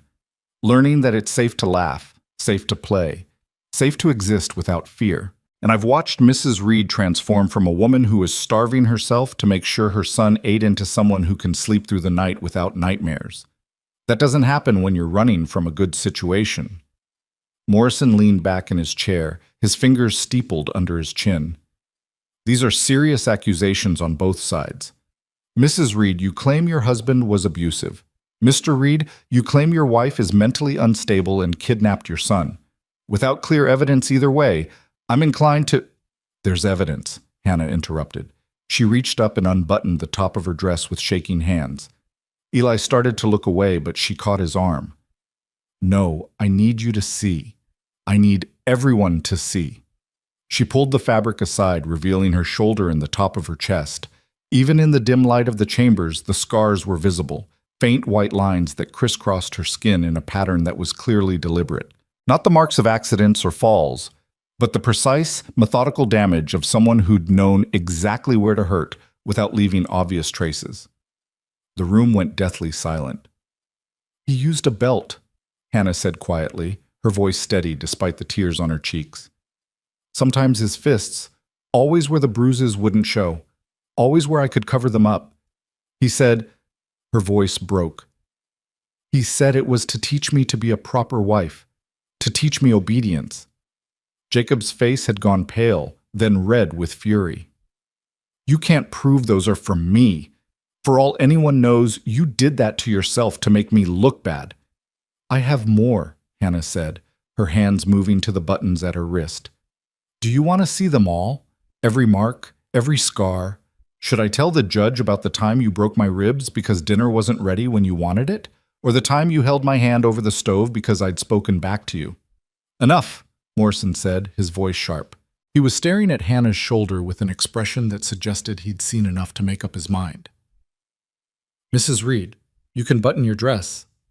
Hannah's hands trembled so badly she couldn't manage the buttons. Eli stepped in, his fingers gentle as he helped her, his jaw so tight he thought his teeth might crack. Behind them he could hear Jacob breathing hard, the sound of a man whose carefully constructed lies were falling apart. Morrison turned to Jacob, his expression cold. Mr. Reed, these documents from Kansas Territory hold no weight in Wyoming.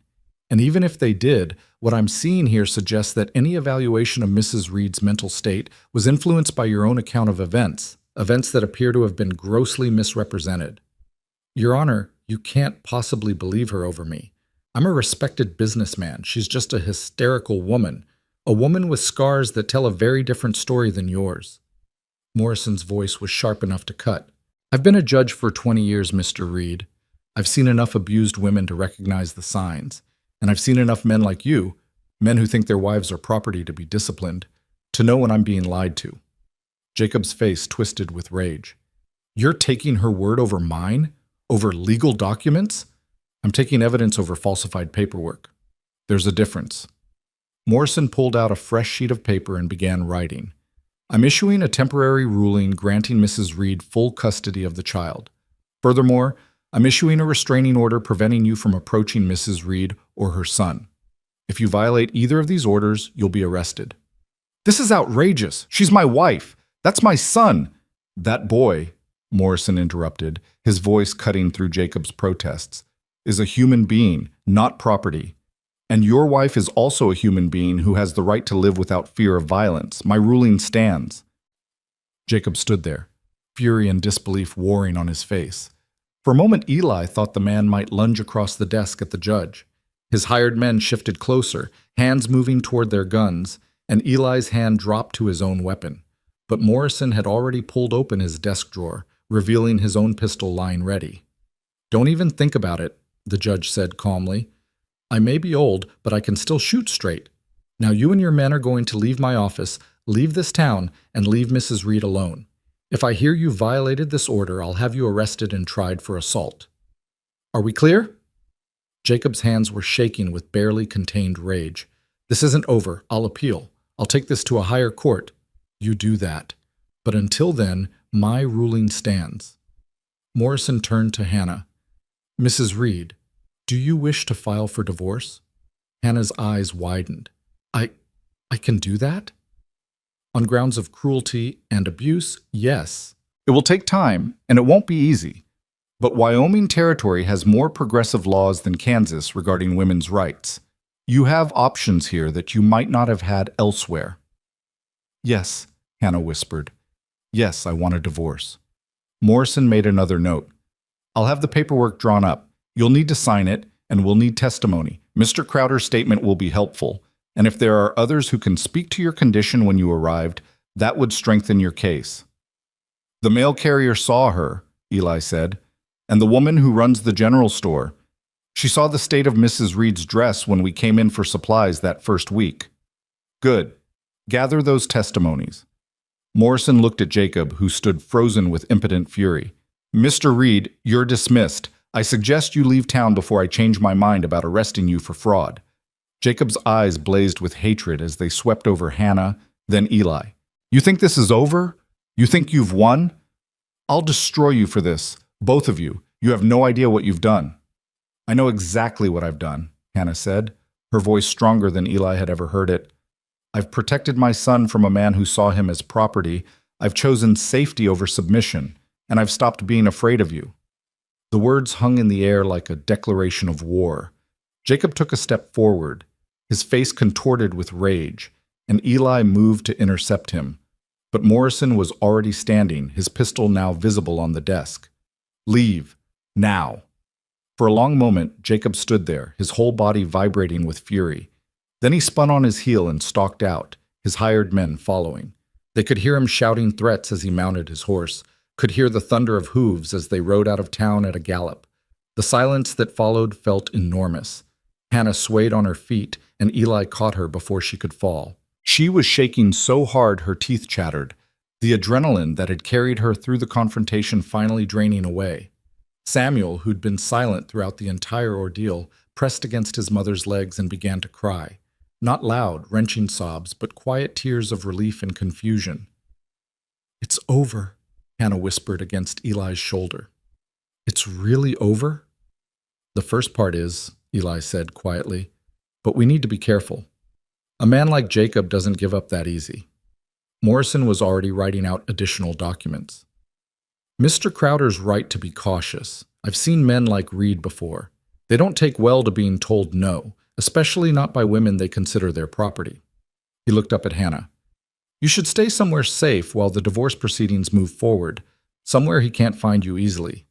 "She can stay at my ranch," Eli said. "She's been there for months already. It's isolated enough that he'd have trouble approaching without being seen." "Good. And Mr. Crowder?" Morrison's eyes were sharp. "I'm assuming you're prepared to protect them if Reed decides to ignore my order." "Yes, sir." "I am." Morrison nodded slowly. "I thought so. Just make sure it doesn't come to violence if it can be avoided. The law's on your side now, but that can change quickly if things get messy." They left the courthouse an hour later with signed documents and a date for the divorce hearing in 6 weeks. The town was still watching. Eli could feel the weight of dozens of eyes. But he didn't care. Let them look. Let them talk. Hannah and Samuel were safe, and that was all that mattered. Hannah was silent on the ride back to the ranch, her arm wrapped tight around Samuel. The boy had finally stopped crying and fallen asleep against her shoulder, exhausted by the emotional turmoil. Eli kept the wagon moving at a steady pace, his eyes constantly scanning the horizon for signs of trouble. "Thank you," Hannah said suddenly, her voice barely audible over the creak of the wagon wheels. "You don't have to thank me." "Yes, I do. You stood up for us. You put yourself at risk." "Hannah." Eli pulled the wagon to a stop, turning to face her fully. "I meant what I said back at the ranch. You and Sam, you're not obligations or burdens. He struggled to find the right words. "You're people I care about, people I want to protect. That's not charity or duty. That's what you do for people who matter." Hannah's eyes filled with tears again, but she was smiling. "You matter to us too. To me. More than I know how to say." Something passed between them in that moment. Something unspoken but profound. A recognition that what had started as a desperate plea for help had transformed into something neither of them had expected.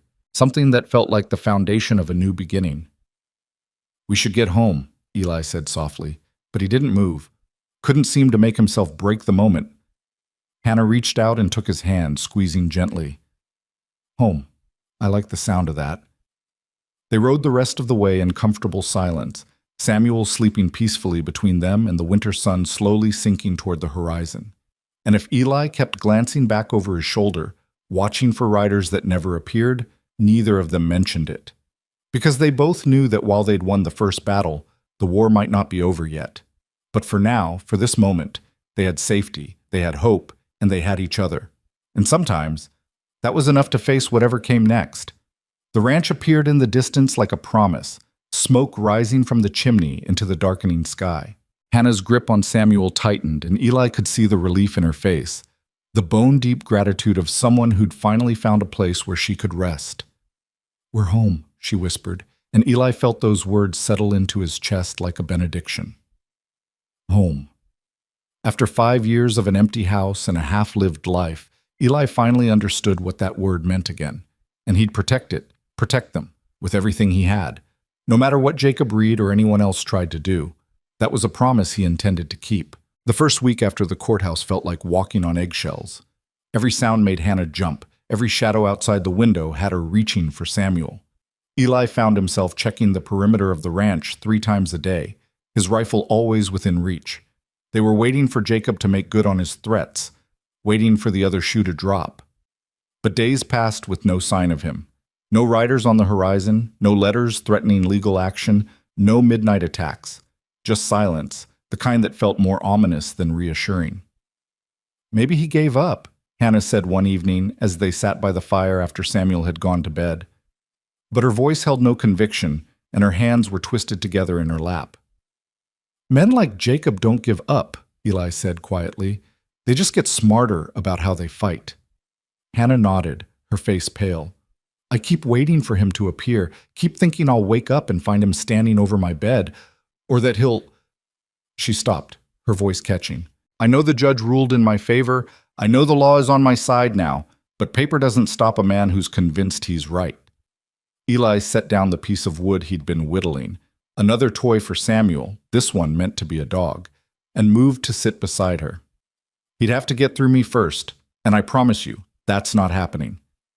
But what if he comes with more men? What if he... Hannah... Eli took her trembling hands in his, steadying them. Look at me. Whatever happens, we face it together. You're not alone in this anymore. She met his eyes, and Eli saw the war happening there. The part of her that wanted to believe him fighting against years of learning that promises couldn't be trusted. That safety was always temporary. I've never had someone stand with me before, she whispered. Even my own family. They told me marriage was forever, that I'd made my bed and had to lie in it, that a wife's duty was to endure. That's not duty, that's surrender. Eli's voice was fierce. And you're not built for surrendering. You walked until you collapsed to save your son. You stood in front of a judge and showed your scars. You chose fight over flight even when you were terrified. That's not a woman who gives up. Hannah's eyes filled with tears, but she was smiling. I had help. I had you. We had each other, Eli corrected. That's what makes the difference. The moment stretched between them, heavy with words neither quite knew how to say. Eli was acutely aware of how close they were sitting, of how Hannah's hands felt in his, small and work-roughened but strong. He could see the pulse beating in her throat, could smell the lavender soap she'd started using now that they had money for such luxuries. For the first time in 5 years, Eli felt something stir in his chest that wasn't grief or guilt, something that felt like possibility. But before he could examine that feeling too closely, a sound outside made them both freeze. Footsteps on the porch, heavy and deliberate. Eli was on his feet in an instant, his hand on the rifle mounted above the mantel. Hannah had gone pale, her eyes fixed on the door. The footsteps stopped, and for a heartbeat there was nothing but the crackle of the fire and the hammering of Eli's pulse. Then came a knock. Not the aggressive pounding Eli had expected, but a measured, almost hesitant sound. "Mr. Crowder?" A voice called through the door. "It's Sheriff Coleman from town. I need to speak with you." Eli and Hannah exchanged glances. The sheriff. That could mean a dozen things, none of them good. Eli kept the rifle in his hands as he opened the door. Sheriff Coleman was a barrel-chested man in his 50s with a weathered face and eyes that had seen too much. He stood on the porch alone, his hands visible and empty, his expression carefully neutral. "Evening, Sheriff," Eli said, not lowering the gun. "What brings you out here?" "Can I come in? This isn't a conversation for the porch." Eli stepped aside, letting Coleman enter. The sheriff's eyes swept the room, taking in Hannah's frightened face and the protective way Eli positioned himself between her and the door. "Mrs. Reed," Coleman nodded to her. "I'm not here to cause trouble. Just need to share some information." "What kind of information?" Eli asked, his voice hard. Coleman sighed, removing his hat. "It's about Jacob Reed. He's dead." The words hit like a physical blow. Hannah gasped, her hand flying to her mouth. Eli felt his grip tighten on the rifle, his mind racing through implications and possibilities. "What happened?" he managed. "He rode out of town after that hearing, angrier than a rattlesnake. Headed east toward Kansas territory, we thought. But apparently, he stopped at the saloon in Laramie, got drunk, and started running his mouth about how he'd been wronged. Started talking about how he was going to come back here with real men and real guns and take what was his." Coleman's expression was grim. "Man named Patterson was in that saloon. Lost his own daughter to her husband's fists a few years back. Couldn't save her. I guess hearing Reed talk that way about his own wife and child, it didn't sit well." "Patterson killed him?" Hannah's voice was barely a whisper. "Drew on him in the street. Reed was drunk and slow. Patterson wasn't." Coleman looked at Hannah with something that might have been sympathy. "I know this is a shock, ma'am, but I thought you should hear it from me rather than through gossip. Reed died instantly, didn't suffer. Hannah sank into the chair, her face blank with shock. Eli set the rifle aside and moved to her side, his hand on her shoulder.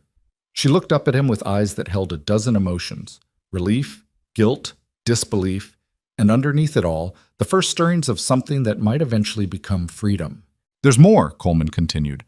Patterson turned himself in, gave his statement. When word got around about what Reed had said, about how he'd planned to violate the judge's order and take you by force, well, let's just say there wasn't much appetite for prosecution. Judge Morrison ruled it self-defense. Patterson's been released. Self-defense? Eli frowned. Reed was unarmed and drunk. Reed made threats against a woman and child under court protection. Patterson acted to prevent a crime. That's how the judge saw it, and that's how the law's going to see it. Coleman's eyes met Eli's, and something passed between them, an understanding that justice didn't always look like the law books said it should.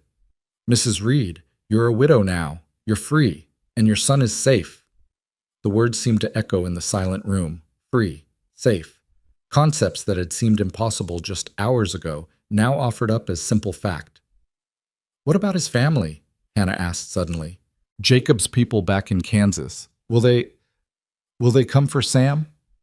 Reed's father died years ago and his mother remarried and moved west. No siblings. The land he claimed was all debt.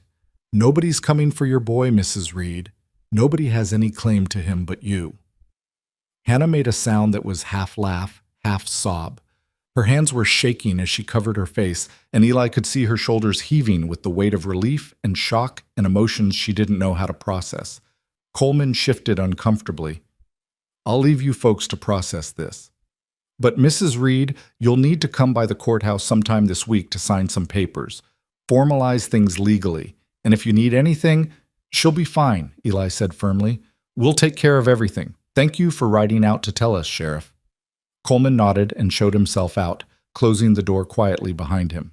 Eli stood there for a moment, his hand still on Hannah's shoulder, trying to wrap his mind around what had just happened.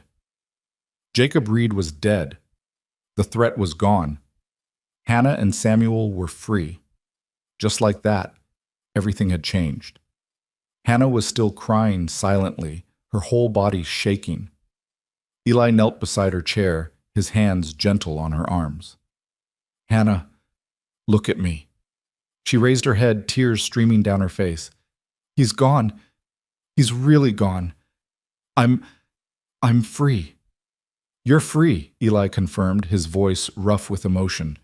I don't know how to feel. I should be happy, shouldn't I? I should be celebrating that he can't hurt us anymore. But I just feel," she gestured helplessly, "empty.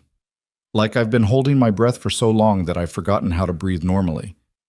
"It's going to take time," Eli said quietly.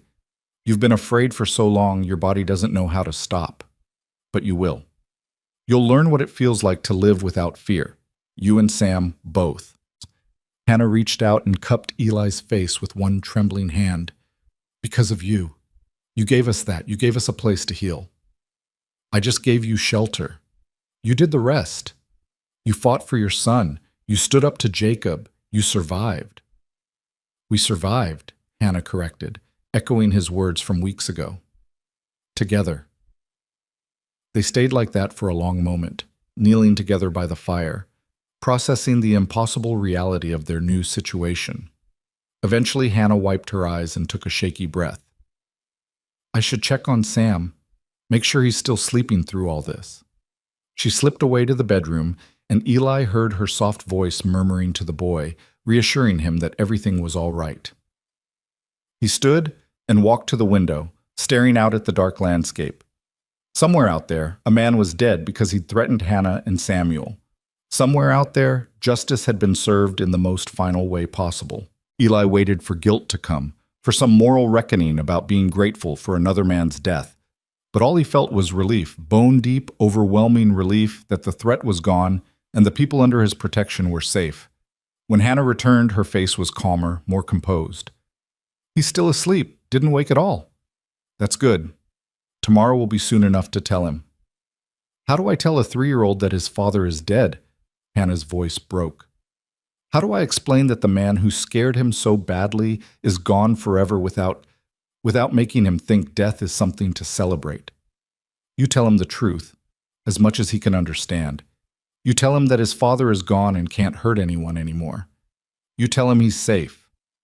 Eli moved closer to her. And you let him feel however he needs to feel. Some kids who lose abusive parents mourn them anyway. Some feel relief. Some don't understand what it means. However Sam reacts, it's valid. Hannah nodded, her expression thoughtful. You're good at this, at knowing what to say. You would have been a good father. The words hit harder than Eli expected. He turned away, his throat tight. I tried to be. Never got the chance to find out if I'd have been any good at it. Hannah was beside him in an instant, her hand finding his. I'm sorry. I shouldn't have. It's all right. Eli's voice was rough. It's been 5 years. I should be past it by now. Grief doesn't work on a schedule. You taught me that. Hannah squeezed his hand. Your wife and child, they were lucky to have been loved by you, even if it was cut short. Eli looked down at their joined hands, at the way Hannah's fingers laced through his like they belonged there. Sometimes I think about what life might have been like if Sarah had lived, if our baby had been born healthy, what kind of father I'd have been, what kind of family we'd have made. You'd have been wonderful, Hannah said with absolute certainty. You are wonderful. The way you've been with Sam, patient and kind, and teaching him that men can be safe. That's fathering, Eli. You're already doing it. The words settled over him like a blanket, warming something that had been cold for too long. Eli found himself thinking about the past 3 months, about how natural it had felt to have Samuel following him around the ranch, asking questions and learning, about how right it felt to sit down to dinner with Hannah and the boy every evening, to hear Samuel's laughter, to see Hannah smile. I never planned for this, he said quietly. Never planned to let anyone close again. It was safer that way. Safer, Hannah echoed, but not better. Not really living. No, not really living. Eli turned to face her fully, his heart hammering in his chest. Hannah, I need to tell you something. I need to say it now before I lose my nerve or convince myself it's too soon or that you don't. He stopped, taking a breath. When you and Sam came into my life, I told myself it was temporary, that I was just helping someone in need and then you'd move on. But somewhere along the way, that changed. You changed something in me. Made me remember what it feels like to have a reason to wake up in the morning, to have people who matter. Hannah's eyes were wide, her lips slightly parted. Eli, I'm not asking for anything, he continued quickly. I'm not trying to replace Jacob or trap you in something you don't want. You're free now, really free. You can go anywhere, do anything, and if that's what you want, I'll help you. I'll give you money for a fresh start, help you find a place in town, whatever you need. But if, his voice caught, if there's any part of you that wants to stay, not because you have to, but because you want to, then I'm asking you to consider it. Consider staying here, with me, not as a guest or someone I'm helping, but as my family. The silence that followed felt endless. Hannah stood there, tears streaming down her face again, but she was smiling through them. The kind of smile that transformed her entire face into something luminous. You think I don't know that already? She whispered. You think I haven't been lying awake every night for weeks, trying to figure out how to tell you that I don't want to leave? That the idea of taking Sam and going somewhere else feels like cutting off a limb? Eli's breath caught. Hannah, I love you, she said, the words tumbling out like they'd been held back too long. I don't know when it happened. Maybe that first night when you gave us shelter without asking questions. Maybe when you stood up to Jacob in the courthouse. Maybe every moment in between. But I love you, Eli Crowder, not because you saved us, but because you showed us what it means to be chosen, to be valued, to be... Her voice broke. To be loved without conditions or fear. Eli closed the distance between them in one step, pulling her into his arms. She came willingly, her body fitting against his like it had been made to be there. He could feel her trembling, could feel his own heart racing against her cheek. I love you too, he said into her hair. Both of you, you and Sam. You've become my family, and I don't want to lose that. I don't want to lose you. Hannah pulled back just enough to look up at him, her eyes shining. Then you won't. We're not going anywhere. This is home. You're home. Eli cupped her face in his hands, his thumbs brushing away her tears. Are you sure? You're free now, Hannah. Really free. You could go anywhere, start fresh. I am starting fresh, right here, with you. Her smile was radiant. I spent so many years being afraid, being controlled, being told I was worthless. And then I found you, and you showed me what I could be. What Sam could be. You gave us space to heal, to grow, to become whole again. Why would I leave that?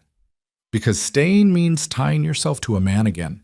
Means risking you're not Jacob, Hannah interrupted firmly. You've never been Jacob. You've never made me feel small or afraid or worthless. You've made me feel seen, valued, safe. That's not something I want to walk away from. Eli felt something in his chest crack open, the last wall he'd built around his heart finally crumbling. He leaned down slowly, giving her time to pull away if she wanted, and pressed his lips to hers. The kiss was gentle, tentative, full of promise and possibility. Hannah's hands came up to grip his shoulders, anchoring herself to him as the kiss deepened. When they finally pulled apart, both breathing hard, Eli rested his forehead against hers. Marry me, he said, not right away. Not until you've had time to be free, to be just Hannah without anyone's claim on you. But eventually, when you're ready, marry me. Make this official. Make us a real family. Hannah laughed, the sound bright with joy. We're already a real family, Eli. But yes, I'll marry you. When I'm ready, when the divorce is final, and I've had time to just be me. Yes. They stood there in the firelight, holding each other, and Eli felt something he hadn't felt in 5 years. He felt whole. He felt complete. He felt like he'd finally come home. A small voice from the hallway made them both turn. Samuel stood in the doorway, rubbing his eyes sleepily. Mama? Why are you crying? Are you sad? Hannah laughed and held out her arms. Samuel ran to her and she scooped him up, holding him close. No, baby, I'm not sad. I'm happy. Very, very happy. Happy crying? Samuel looked confused, then his gaze shifted to Eli. Is it because of Eli? Yes, Hannah said simply. Because of Eli. Samuel considered this, then reached out to Eli with one small hand. Are you going to be my papa now? My real papa? Eli's throat went tight.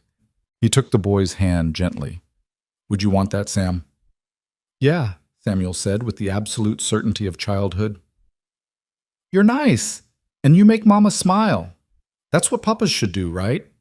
Right, Eli agreed, his voice rough with emotion. He pulled both Hannah and Samuel into his arms, holding them close.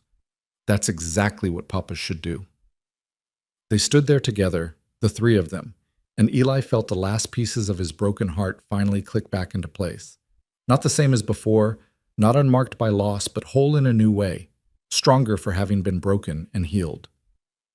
The next morning dawned clear and cold, sunlight streaming through the windows and painting everything gold. Eli woke to the sound of Hannah humming in the kitchen and Samuel's laughter echoing from the barn where he'd gone to feed the chickens. Normal sounds, family sounds. He got up and dressed, then stood at the window looking out at his land, at the ranch he'd built with his own hands as a monument to loss. But it didn't feel like that anymore. Now it felt like possibility, like a future he hadn't dared to hope for. Hannah appeared in the doorway, flour on her hands and a smile on her face. Breakfast is almost ready, and Sam wants to know if you'll teach him how to saddle a horse today. Of course I will. Eli crossed to her, dropping a kiss on her forehead that felt natural as breathing. We've got all the time in the world now. All the time in the world, Hannah echoed. I still can't quite believe it. That we're safe, that we're free, that we're... She gestured at the space between them, at the life they were building. That we get to be happy. Believe it, Eli said firmly. This is real. We're real, and we're going to make this work. Over the following weeks, they settled into a new rhythm. Hannah signed the papers at the courthouse, officially becoming a widow with full custody of her son. She filed for a legal name change, reclaiming her maiden name and giving Samuel a fresh start without Jacob's shadow hanging over him. The town gradually accepted that Hannah and Samuel were permanent fixtures at the Crowder Ranch, and if there was gossip about impropriety, It was mild and short-lived. Samuel thrived.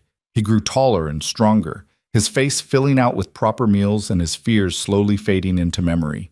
He followed Eli everywhere, learning to ride and rope and care for the animals. His laughter became a regular sound around the ranch, and sometimes Eli would catch himself standing still just to listen to it, marveling at how much life one small boy could bring to a place. Hannah bloomed. Without fear weighing her down, she transformed from the desperate woman on the trail into someone confident and capable. She took over managing the house completely, but not out of obligation, out of pride in creating a home. She started a garden, planning for spring planting. She made friends in town, slowly building a community that accepted her for who she was rather than who she'd been forced to be. And Eli learned how to live again, really live, not just survive. He learned that opening his heart to love again didn't diminish what he'd felt for Sarah, but honored it by proving he was capable of moving forward. He learned that family wasn't just blood, but the people you chose to stand beside through everything life threw at you. 6 months after Jacob's death, on a warm spring evening when the prairie was covered in wildflowers, Eli and Hannah were married in a simple ceremony at the ranch. Judge Morrison officiated, and the handful of friends they'd made in town attended. Samuel stood between them, holding both their hands, beaming with pride at his role in bringing them together. "Do you, Eli Crowder, take Hannah to be your lawfully wedded wife?" Morrison asked. "I do," Eli said, looking into Hannah's eyes and seeing his whole future there. "And do you, Hannah Reed, take Eli to be your lawfully wedded husband?" "I do," Hannah said, her voice clear and strong and free. "Then by the power vested in me by Wyoming territory, I now pronounce you husband and wife. You may kiss your bride." Eli did, to applause and cheers from their small gathering. When they broke apart, Samuel was jumping up and down with excitement. "Does this mean Eli's my papa for real now?" he asked loudly. "For real," Hannah confirmed, laughing. "Good!" Samuel threw his arms around Eli's legs. "I love you, Papa." Those 3 words Eli had thought he'd never hear, hit him with the force of a physical blow. He scooped the boy up, holding him close as his vision blurred with tears. "I love you too, Sam," he managed. "I love you so much." As the sun set over the high plains that evening, the 3 of them stood on the porch of the ranch house, watching the sky turn gold and crimson. Hannah was tucked against Eli's side, her head on his shoulder. Samuel sat on the porch rail between them, chattering excitedly about the cake they were going to have at dinner. "Happy?" Eli asked Hannah quietly. She turned to look up at him, her eyes shining. "More than I ever thought possible. You gave me everything, Eli. Safety, freedom, love, a home." "You gave me the same," Eli said. "I was barely living before you and Sam showed up, just going through the motions. You reminded me what it means to have something worth protecting, something worth fighting for." "We reminded each other," Hannah corrected. She stood on her toes and kissed him softly. "Thank you for seeing me that night on the trail. Thank you for stopping instead of riding past. Thank you for being brave enough to ask for help. Thank you for trusting me when you had no reason to." Samuel made a face. "Are you two going to be mushy all the time now that you're married?" They both laughed. "Probably," Eli admitted, ruffling the boy's hair. "Gross," Samuel said, but he was grinning. He looked out at the prairie, then back at his parents. "Can we stay here forever? I don't want to leave ever again." "We're not going anywhere," Hannah assured him. "This is our home now, all 3 of us." "Promise?" Eli and Hannah exchanged glances, then looked at their son with matching expressions of love and certainty. "Promise," they said together. As night fell over the ranch, Eli stood with his family around him and felt peace settle into his bones. The house that had been empty for so long was full of life now. The land that had felt like a refuge from the world had become a foundation for building something new. They'd all been broken in different ways. They'd all survived things they shouldn't have had to survive. But somehow, impossibly, they'd found each other. And in finding each other, they'd found a way to be whole again. Hannah had arrived on that frozen trail begging for someone to feed her child, insisting she didn't need anything for herself. But Eli had seen through that desperate plea to the truth underneath. She'd needed everything. Safety, shelter, kindness, and most importantly, someone who saw her worth and chose to stand beside her. And Eli, who'd convinced himself he was better off alone, had needed them just as desperately. Needed to be reminded what it felt like to have a purpose. Needed to learn that loving again wasn't a betrayal of the past, but an honoring of it. They hadn't saved each other. They'd chosen each other. And that made all the difference. As they headed inside for their wedding celebration, just the three of them and a few close friends, exactly as they wanted, Eli took one last look at the land spreading out under the stars. This ranch had been his sanctuary once, his hiding place, his way of shutting out the world and all its pain. But now it was something better. It was a home, a place where a desperate mother and her sick child had found safety, a place where a broken man had learned to love again, a place where three people who'd been lost had finally found where they belonged. And as laughter spilled out from the house into the night air, mixing with music and the sounds of celebration, Eli smiled and closed the door behind him. This was what healing looked like. This was what starting over meant. This was what happened when you opened your heart to possibility, even when everything in your past told you it was safer to stay closed. It was messy and imperfect and nothing like what any of them had planned. It was absolutely everything they needed.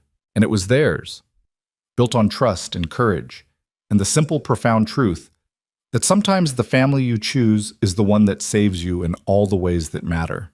Hannah caught his hand as he came inside, pulling him into the warmth and light. Samuel was already pestering their guests for cake, his energy boundless, and his smile bright enough to chase away any remaining shadows. "You all right?" Hannah asked, reading something in Eli's expression. He looked at her.